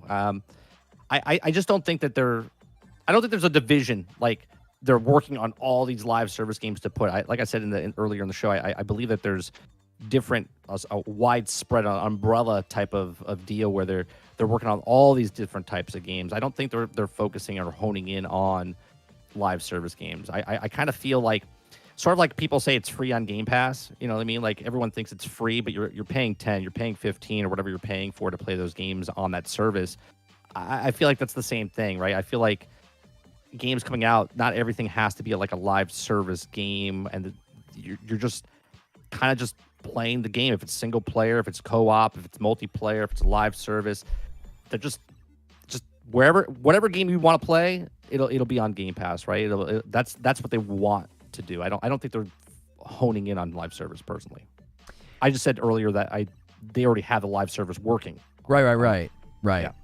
I was just thinking throughout the show, you said that, and I was like, they don't seem to be announcing or pushing heavily into live service. And I don't know what Forza Motorsport, has planned. I think they have sort of a live service element, and we don't know when that's coming, but that could be another one that they're trying to lean in. It seems like the car games do pretty well as live service offerings, because you got Gran Turismo on PlayStation, and then you got Forza.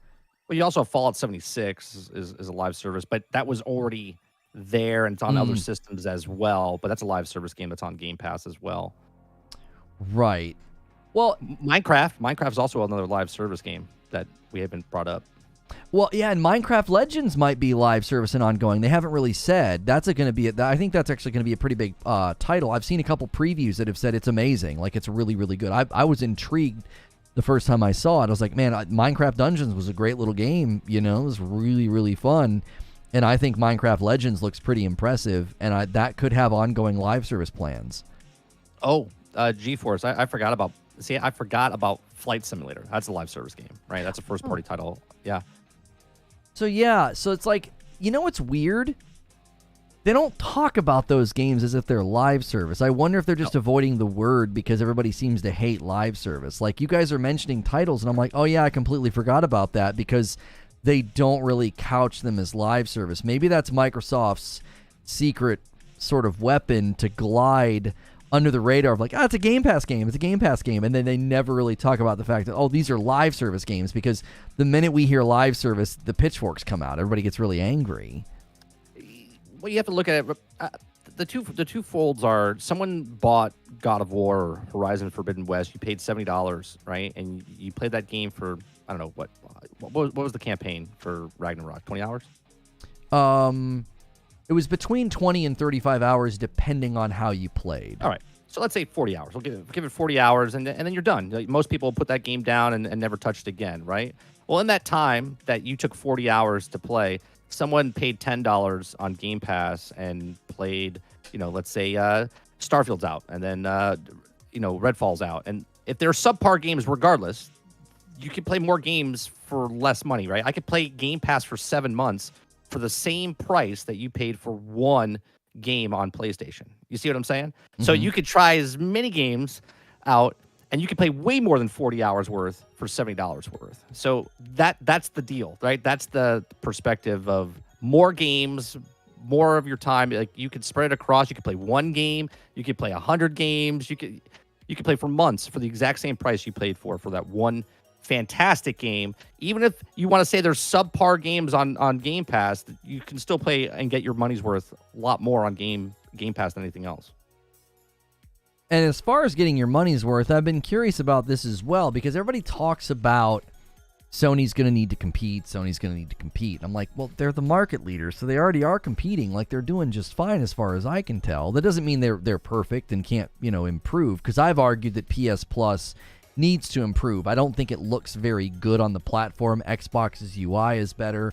I think Xbox just does a better offer as well. Like, Game Pass just is positioned better on the platform, looks more impressive. But Sony does the trials on any game, $39 and up, and they've got to add that game trial within 90 days for everybody on premium. Okay. Does that put any pressure as far as like gotta compete? Well, if the market leader's doing that with their subscription service, does that put any pressure at all on Game Pass to say, well, Game Pass Ultimate is also going to offer game trials on any game that doesn't land on Game Pass that's at like this threshold of price and up, so you can try out the games. Because I think game trials are a wonderful service to the consumer, because I miss those. Xbox arcade demos were awesome. I bought tons of games because I played them first. I don't think so, because of the $10 price entry point, and with all the games that are on there.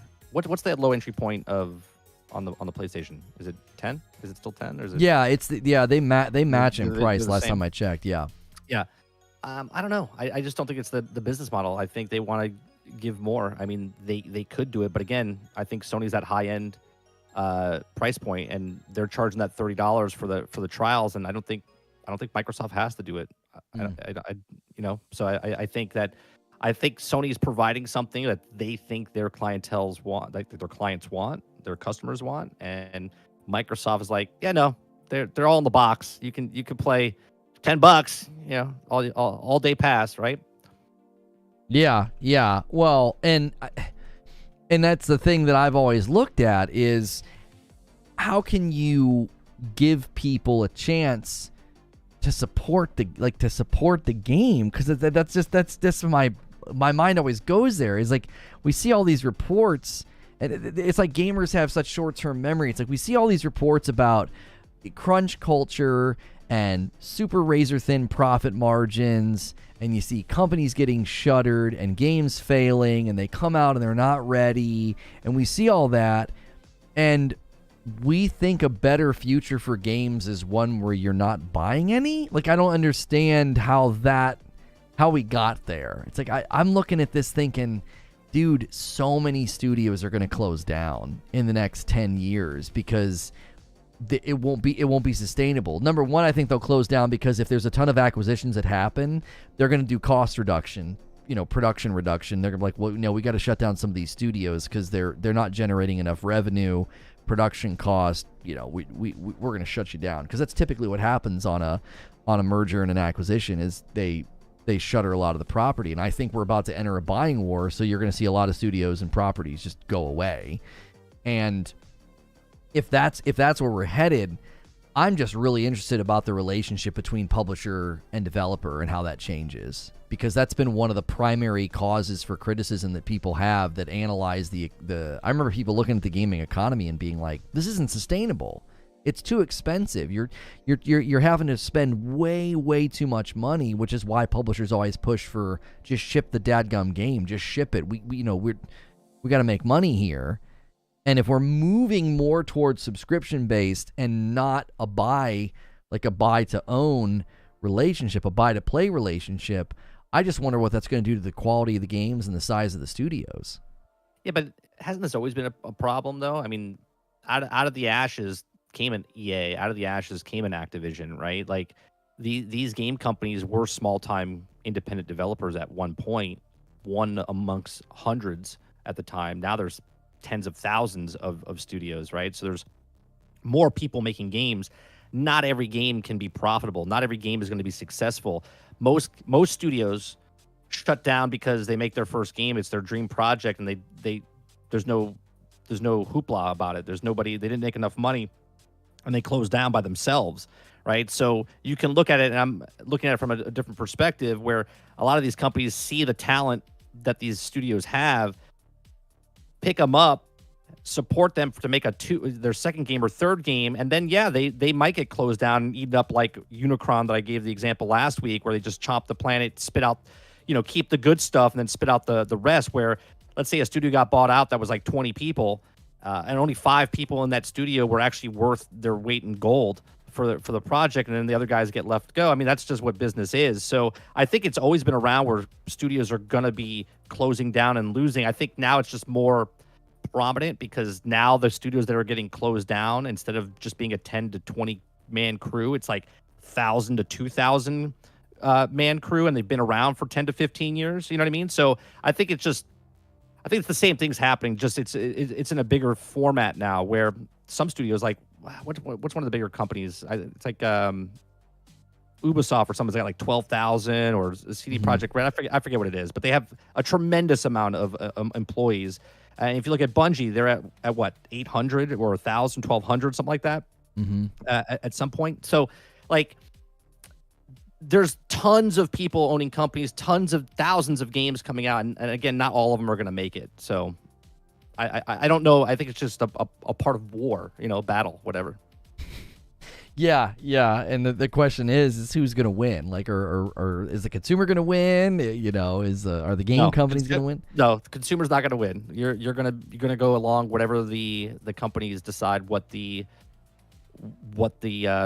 next step is, right? You're either gonna fall in line or you're not gonna play the games. That's just basically it. Well, and if the Sony handheld is real, and they're trying to throw this out here, and you were saying earlier, like, Microsoft doesn't need a handheld. They want their ecosystem everywhere. They signed this deal with NVIDIA, GeForce NVIDIA thing, and then you can put it on phones and stuff. And a lot of people have said, like, Microsoft doesn't want to get into the hardware space. Like, they made the announcement about VR, and I don't think they have any interest in VR. Remember when they made the announcement about augmented reality and they showed, like, the 3D Minecraft thing? I've not heard anything about that since then. Right. Are they moving away from hardware? Like, if they're like, nah, no VR, nah, no augmented reality, we decided not to do that. Oh, and yeah, the mobile gaming devices, like a Steam Deck and stuff, no, we don't need to do that. You just put our ecosystem everywhere. The speculation about, this is going to be the last Xbox, I mean, I think we get one more, but I don't know. Do you think there's a trajectory there, a measurable trajectory of, let's get out of hardware, man? I think hardware will be there in some state, like if it's put a disc in and like close the door, or if it's a digital box that you just have to have to access the games. I think it'll be there. I mean, I think we're seeing it. I mean, you have a physical disc and then you have one that doesn't have a disc at all, and they both do the exact same thing, only one's bigger because it has more power and whatnot. So I still think we're gonna get those. It's sort of like a cable box, right? You have to have a box on top of your television, or had to have a cable box on top of your television. Now you don't. Now it's like built in, to the television because you have Roku built in or whatever. I think there'll be some sort of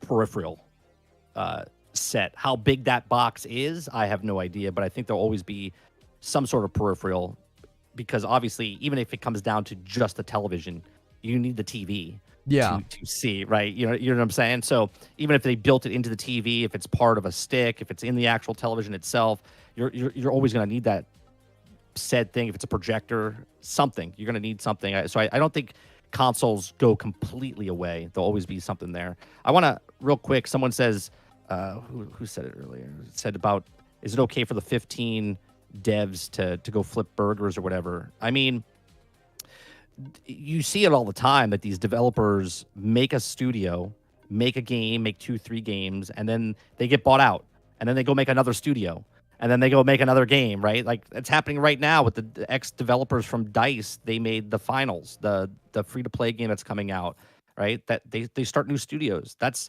what they do. Not everybody, I hate to break it to you. I mean, I went to film school. I worked in the film industry for 20 years. When I graduated, there was 300 people that worked in the film industry.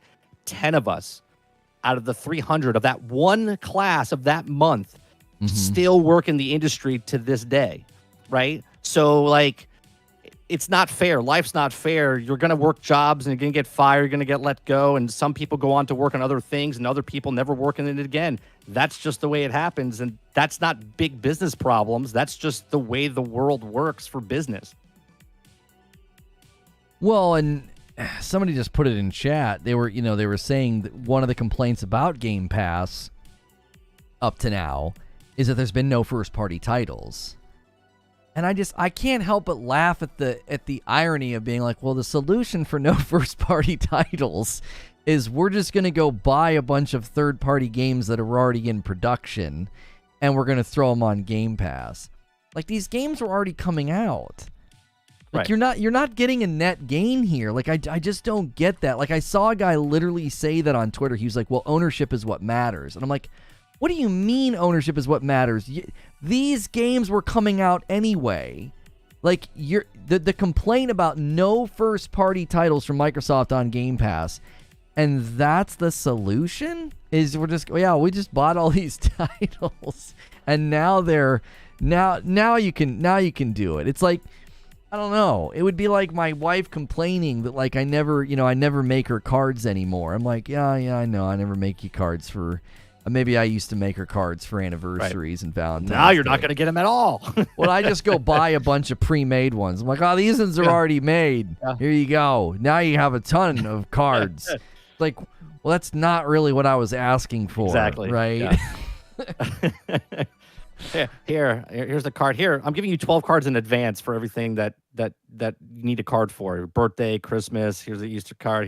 Here's all the cards for the year. Give them in advance.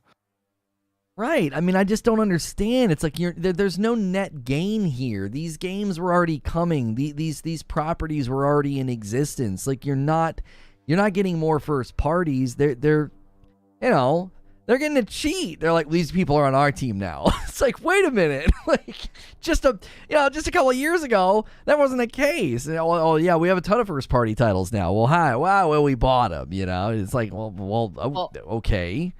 It's a double-edged sword, though, because then they ask for first-party titles, and when the first-party titles come out, they're like, yeah, it's not very good, right? So they're like looking, like right now, everyone waited for Halo. Halo came out, people were disappointed with Halo, right? And I know Mo will chat in and said, I love Halo, right? And then Fable will come out, and people are waiting for Fable, and Fable will come out, and people are like, Fable didn't live up to my expectations. But they came out with the first-party title. At some point, there's 48 studios, 38 studios. I forget how many studios they have right now.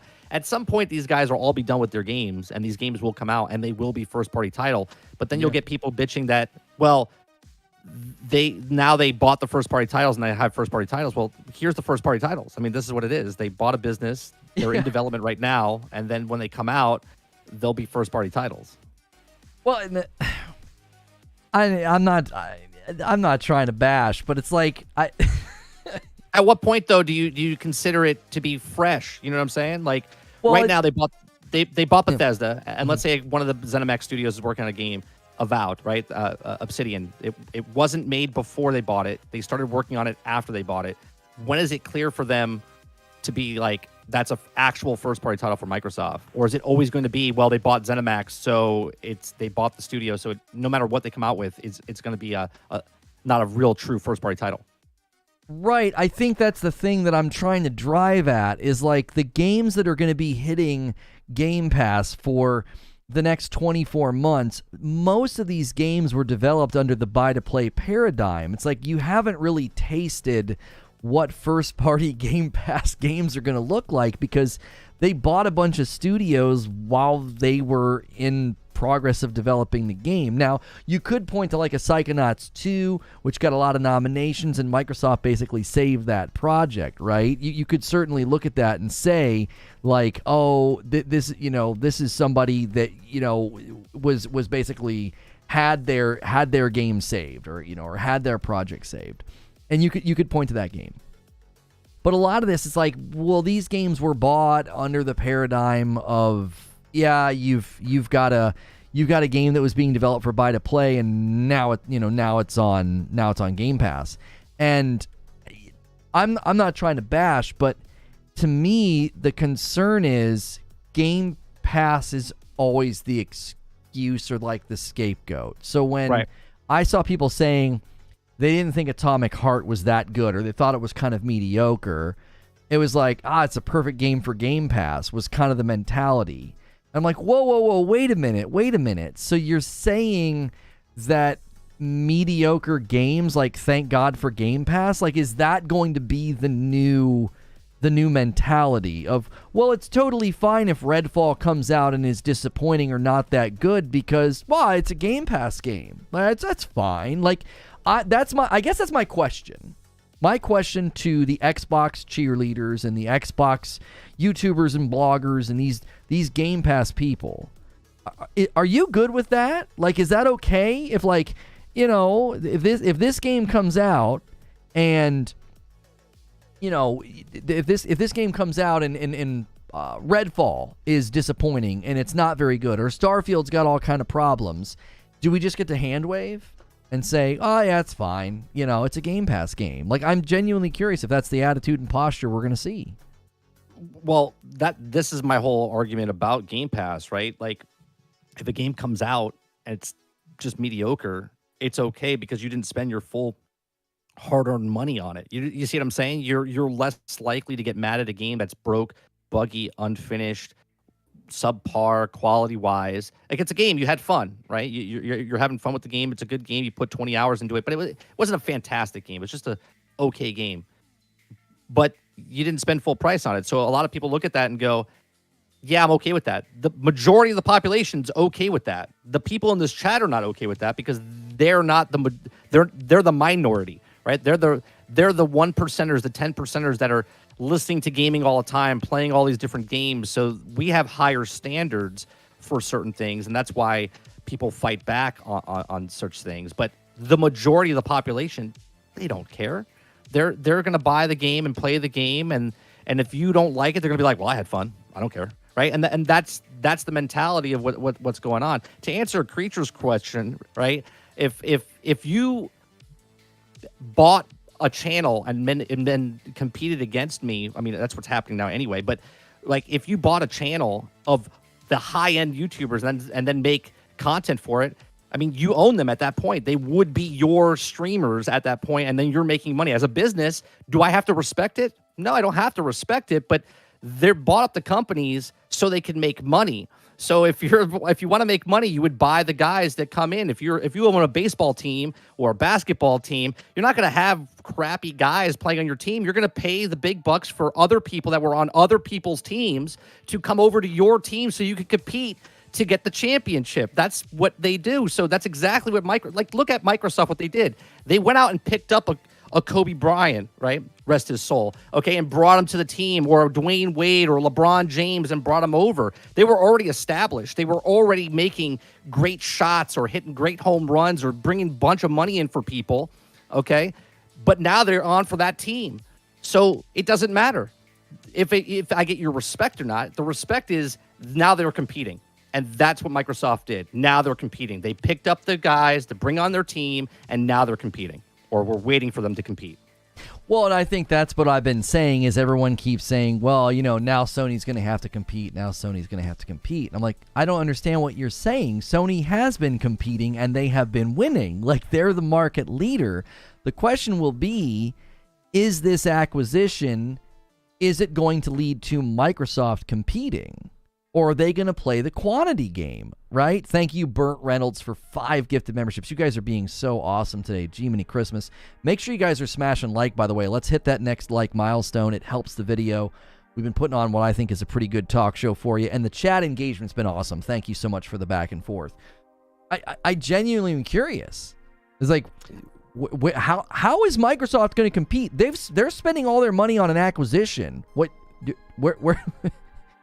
I feel like you're going to get to a point where Microsoft's like, all right, that's enough money, Xbox. You got to this thing's got to work. We don't want to dump any more money into innovation or new property or new IP.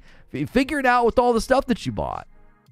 I mean, quantity over quality, right? If they have 48 studios putting out mediocre stuff, that's still 48 companies, where if Sony's pumping out, every 5 years they're pumping out 10 games, within that lifespan of the system, right? You have your God of War, your Horizon, your Spider-Man, your Uncharted, your whatever it is, right? The Gran Turismo. They have like 7 major properties, where Microsoft has, I don't know, major properties, but maybe they have about the same 7 major properties with like the Halo, the Gear series, regardless if you guys think like these are big ticket items here for them. But now they make them mediocre. They're just trying to get as many quantity of games on their service so you spend the money. They don't need it to be superior. They just need it to be good. And again, I'm being generalistic. Obviously, if you enjoy the games, you enjoy the games. Eugene is saying Game Pass only has 10 million console subs out of a base of 50 million Xbox users because the average person isn't buying subs. I really wonder if that dollar deal and this family plan, if that 10 million base is just people just churning and burning, man, just new account, and that's why we're not seeing the Game Pass numbers going. Think about that for a second, because Phil Spencer said they pretty much had plateaued their Game Pass subscribers on console at 10 million out of the 50. That doesn't seem That makes sense why they're like, yeah, it's not our profit mover. 15% of our annual revenue comes from Game Pass. Like that's not it at all, which that just really confuses me, cuz how in the world does that work? You're going to buy all this property and throw it onto Game Pass? They must really think it's going to move the needle for Game Pass then. I don't know, cuz that does not seem that impressive. I'm really interested to see what happens when Starfield comes out, because Starfield to me will be that first game, because it's a brand new IP, right? It doesn't have any kind of baggage with it. I mean, it kind of does, because it's Bethesda, and they made Fallout 76 unfortunately before they made this game, so they have a little bit of baggage of Bethesda. But this is a brand new IP, and this could be the next Halo. This could be the next God of War. This could be the next, insert IP there for them. So it'll be interesting to see how many people for that 1 month, right? Just imagine, I'm putting it fantasy, like Wayne's World. Picture this: like all of a sudden, Starfield comes out, and everyone's kind of interested in it. They're curious about it, and all of a sudden, for that 1 month, now that they have the higher price, there's no dollar, and you have to pay 10 or you have to pay 15. And all of a sudden, the numbers go to 50 or 100 million or 150 million people getting Game Pass just to try it for that 1 month, right? Well, that's a lot of money for that 1 month. Okay, so that's like $5 billion for 1 month, and then all of a sudden, the next month it completely dies off because people just wanted to try it out. Your camera went off. Okay. So for some reason, like everyone just drops off the cliff the next time around. It's like, okay.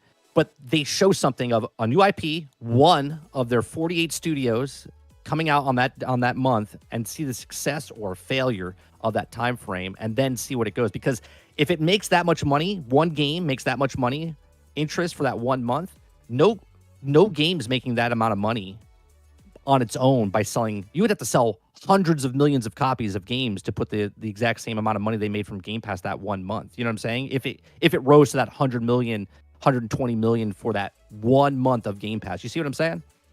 Well, but the challenge would be that at $60 a piece, and if you're having a good cadence of game delivery, that actually does start to eclipse the subscription service, because you're talking about one person buying a game is equal to 6 subscribers. Like one person buying a game, that's equal to 6 Game Pass subscribers. Sure, but at the same time, look at how many people own a PlayStation 4. It was like 140 million people, and taking PlayStation 5 out of the equation, and they sold 5 to 8 million, 10 million copies of the God of War, the first one. That's only 10 million of the 140 million potential. Where on Game Pass, potentially they have 3 billion devices, and they get 150 million people to pay $10. Yeah, sure. But they might stay for something else after the fact. When if you pay $70 and you're not going to sell 100 million copies of that game, just not. You're not going to be the Grand Theft Auto over the time of eight years, right? You got to hit. It's got to be perfect or whatnot. I mean, even Red Dead Redemption couldn't even do what Grand Theft Auto did. So like there's a path where they come in for the month, and then there's other games there that they might like, and they might stay for the next month. And the next month. And if they have a cadence of 48 studios working on games, and Starfield came out in May, and then, or whatever, September, whatever the hell it comes out, okay, September, October, November, because once they get the ball rolling with all the studios that are working on games, they could potentially drop a first-party title game every month for the next 3 years with the amount of studios they have, right?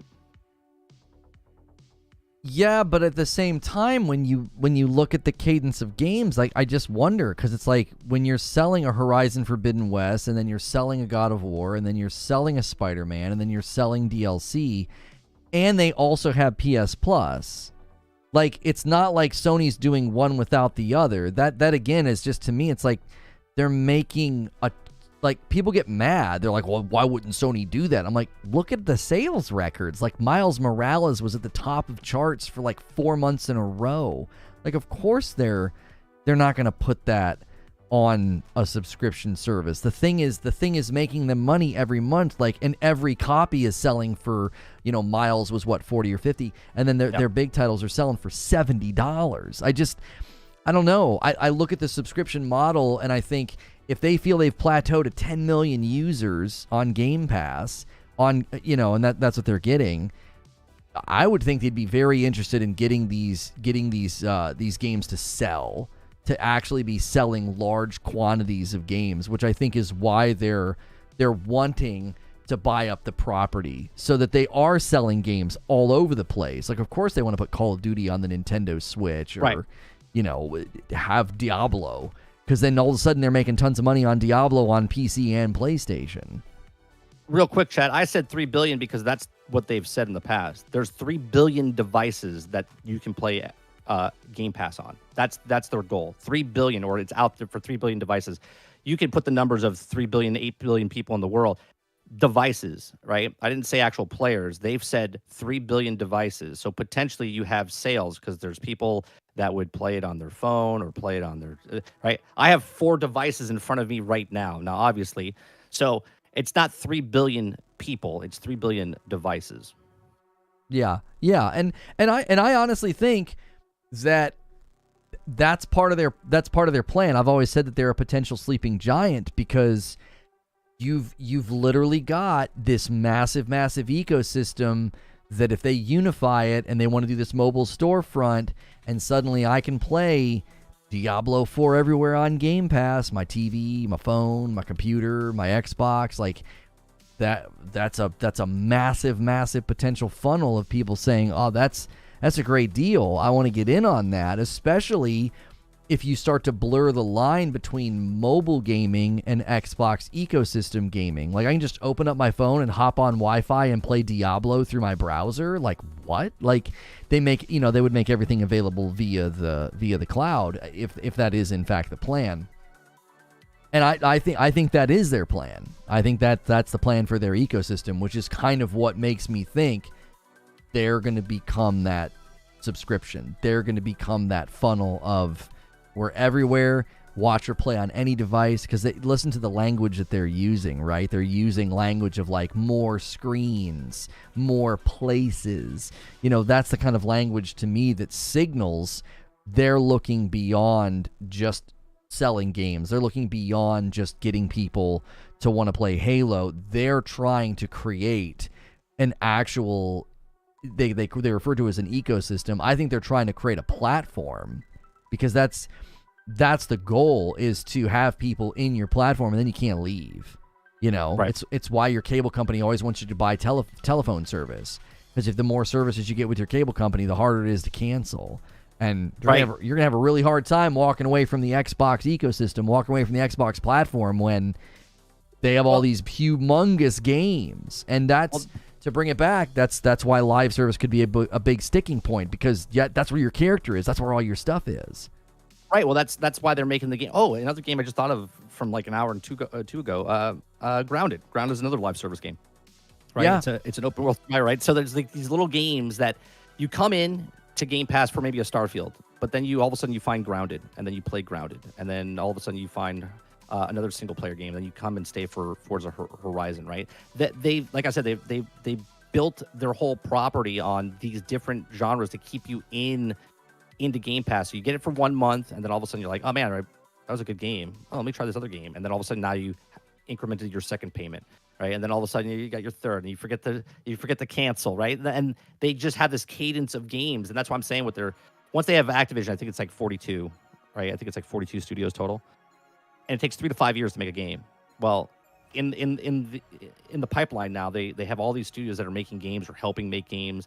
So potentially every month they could have a first-party title game, plus the third-party title games coming to Game Pass every single month. They just, here's another first-party title. Here's another first-party title. I mean, they're doing it right now for the next 6 months, right? They have Minecraft Legends coming out. They have Redfall. They have the ESO update. They have, the car game, right? So every month they're coming out with another first-party title, DLC, expansion, whatever. Something is always coming out to keep you on Game Pass. What do you think the focus of the showcase is? Because Starfield's got their showcase on June, I believe it's 11th, a Sunday. It's after the Xbox showcase. With I'm not trying to bash. There's a lot of games that aren't making it. That 12-month image, the list of games that aren't making it is getting longer and longer. Did they say that? Because I know that's what they usually say. Are they sticking with that? The 12 months, everything we see here is within the 12 months? I don't think they're going to do that again, because like that image has just really hurt them. I think that idea that like, yeah, over the next 12 months that, you know, all these games are going to be coming out. I gotta wonder, because we'll give Stalker 2 a pass because of the situation, so I'm not going to hold Stalker 2 to anything. We don't have a date for Flintlock, and it's on the image. Arc 2 got delayed. It got pushed back. 2024, 2025. Mm-hmm. Right. Do we have a date for, you know, Replaced? That's on here. I've not seen a date for Replaced. We still don't have a date for Forza Motorsport. Starfield. I'm up to 5 now. I'm up to 5 games from the... How many is on here? There's 25 games on here that were supposed to come over the next 12 months. I'm already taking a fifth of them. Starting from last year, you're saying? Yeah, they did the June showcase, and they said over the next 12 months these games are coming out, right? And that means by June they'd have to come out. 5 of them aren't making it. I don't know about the rest. I don't know about there's a couple on here I'm not sure about, like Ravenlock, The Last Case of Benedict Fox. I think that recently got a date, and then Cocoon. I don't even know about those ones. I mean, this is why I don't think what's the stipulation, right? Is it like major games, AAA games, AA games? Like, who knows? I mean, what are they showing at the showcase? I mean, I don't know. I mean, obviously, Starfield. They'll show Starfield at the showcase. Or actually, is it its own showcase? Or Starfield has its own showcase after Xboxes, yeah. Okay. So, I mean, I don't know. I mean, I think we see Avowed. I think we see Hellblade 2. I think we get a lot of trailers for things that maybe a Fable update, you know, type of. But Fable, if they show something at Fable, we're talking that's not coming out until like the last day of June of next year. You know what I mean? Like, it's like right on the tail end if it has to be 12 months. I don't think that's coming out on time. What else do they have? I don't even know what they're working on. I do think we get some sort of word of a third console that they're working on with that Keystone. I do believe that they'll show, or you know, something of that going forward. Maybe it doesn't come out in 12 months, but I think they mention it moving forward. I don't know. I don't know what they do. Maybe they announce third-party games for the Xbox showcase as well, like what's coming to Game Pass of third-party. Well, because a lot of the games on this image are third-party, right? You know, because Wolong is on here, and Diablo is on here. Resident Evil 4 is on here, right? So there's a lot of these are third-party. And somebody's telling me that Benedict Fox is April 27th. Okay, so that one did make it. I was looking forward to that one. I thought that one looked pretty cool. There's also Shadow Legacy, Ravenlock. Oh, Outer World 2. Yeah, there you go. You know, oh yeah, they could be doing an Outer World thing. Yeah, I'm really curious if they're going to change their approach this summer, because as far as I can tell, out of the 25 games that were supposed to land in the first half of 2023, it's looking like 60% of them are going to actually make it, maybe 70%. I don't think that's the greatest, you know, that's the greatest thing to establish. Like, if I went on this image and made a bunch of red X's on all the things that aren't going to make it, you just have to wonder if they're going to change their approach this year. And they're not going to do this, oh yeah, we're targeting, you know, over the next 12 months or whatever. And you know, because Paul's saying that. It says they're targeting the next 12 months. It's not fair to keep avoiding that. No, at the top of the image, it says coming to Xbox PC over the next 12 months. Then down in the fine print, it says all titles targeting to release over the next 12 months. That's not your escape card. If you put 25 titles on an image and say, yeah, first half of 2023, and you got websites saying it, first half of 2023, you got Game Pass Ultimate commercials, first half of 2023, and then you want to be like, well, there's an asterisk at the bottom that if you get out a magnifying glass, it says, oh, they're targeting. With the Santa Claus clause. Yeah, with all due respect, man, shut the frick up. They put that image up and they told the public these games are coming out over the next 12 months. You want to be like, well, at the bottom, there's an asterisk. It's not really fair to keep avoiding that. It's not fair to use that as an excuse either. I don't accept that.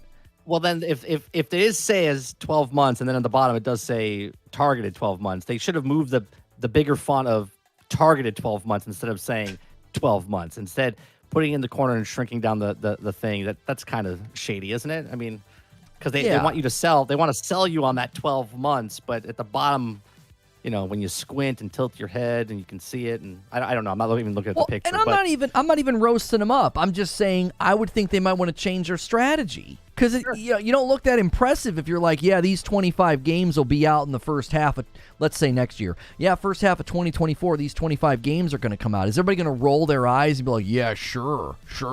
Right. There'll be 12 of them that don't make it. I'm curious if they're going to change their marketing approach because of how this went. Like, that image was their attempt to sort of, okay, guys, like, 2023 is going to be a better year. Yeah.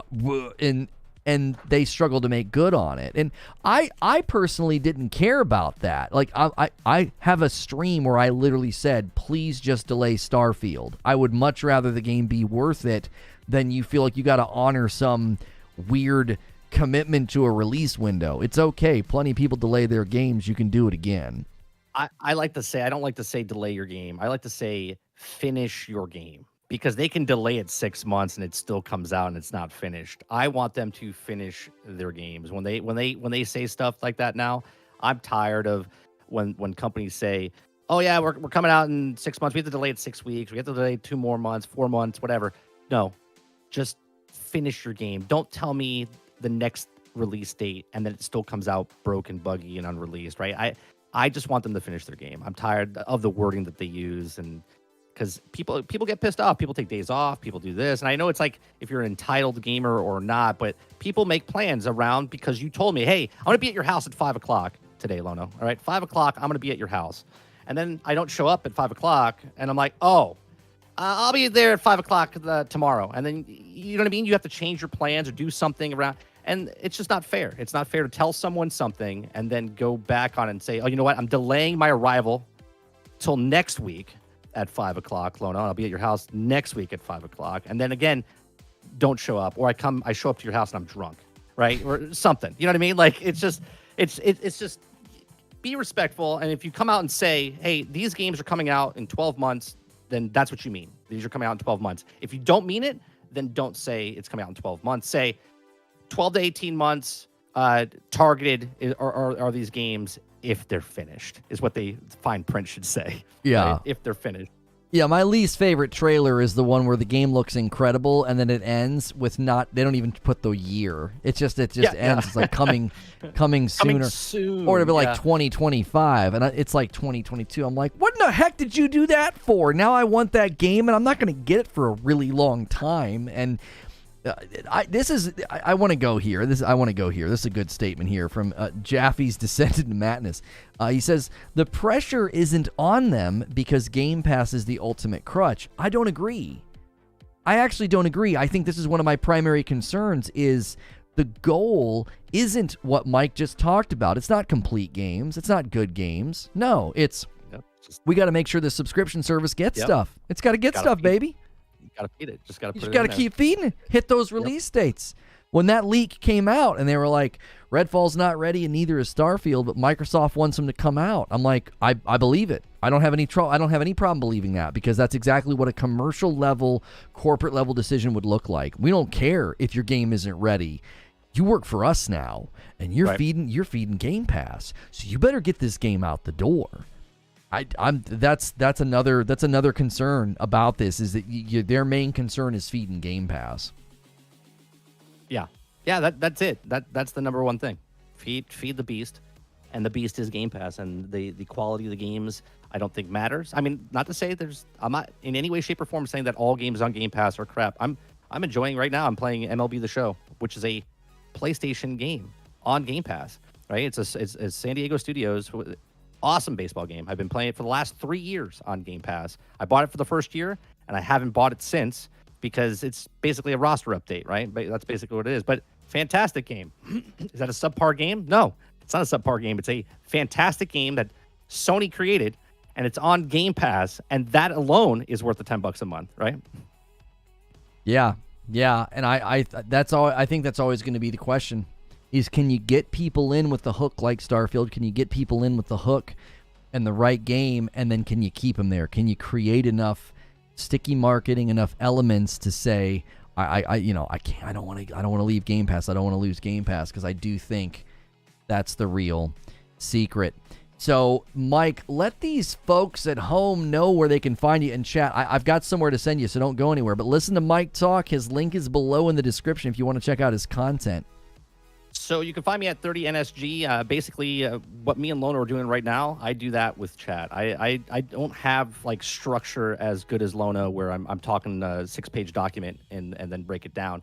I watch videos. We have topics. You guys come in and you can talk. That's basically what my show is in the morning. In the evenings at 8 p.m. Eastern. Oh, that's from 10 to 12, Monday through Thursday, and then Monday through Wednesday, 8 p.m. Eastern, we do Let's Plays and stuff. I'm going to be playing a replay of a Jedi Fallen Order, because we're getting ready for Jedi Survivor, so I'm going to play that a little bit. We've been playing Hell Let Loose. We've been playing MLB The Show. So if you like these type of games, come on by, have a conversation about gaming topics and whatnot. And then we do a podcast Thursday nights, which we've been off for a month because my brother's computer blew up. So we haven't done the podcast in a month. GXG, Generation X Gaming Podcast, on Thursday nights at 8 p.m. Eastern. You can check it out over on 30NSG as well. Appreciate it.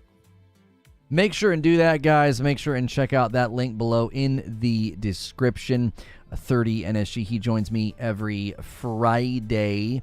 And we're taking a break from the AI and gaming series that we started. It has 3 videos right now, and I didn't have a chance to record one for today because I had to do so much preparation for that Sony stream. So do me a favor, anytime these streams end, loop back to the video and leave a comment. As soon as the stream ends, it's a video and you can leave comments. Do that with the stream this morning, the Sony calling CMA irrational. You can do it with this talk show with Mike. And I'm going to provide you guys with a link in chat. It's the first video in the AI and gaming series.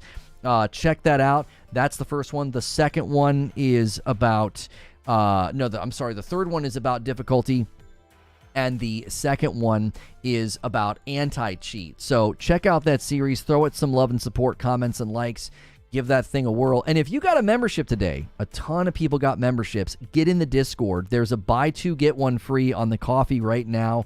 We marked the Frickmas down to $12.95, so go to reforgeroast.com, or as a member, snag that discount. And members, we'll see you tonight for members only. I don't do members only in the afternoons on Friday because I do it in the evening. So tonight at 8 p.m. Eastern, I'll be hanging out with you guys and my wife, playing some games, having some laughs and some drinks.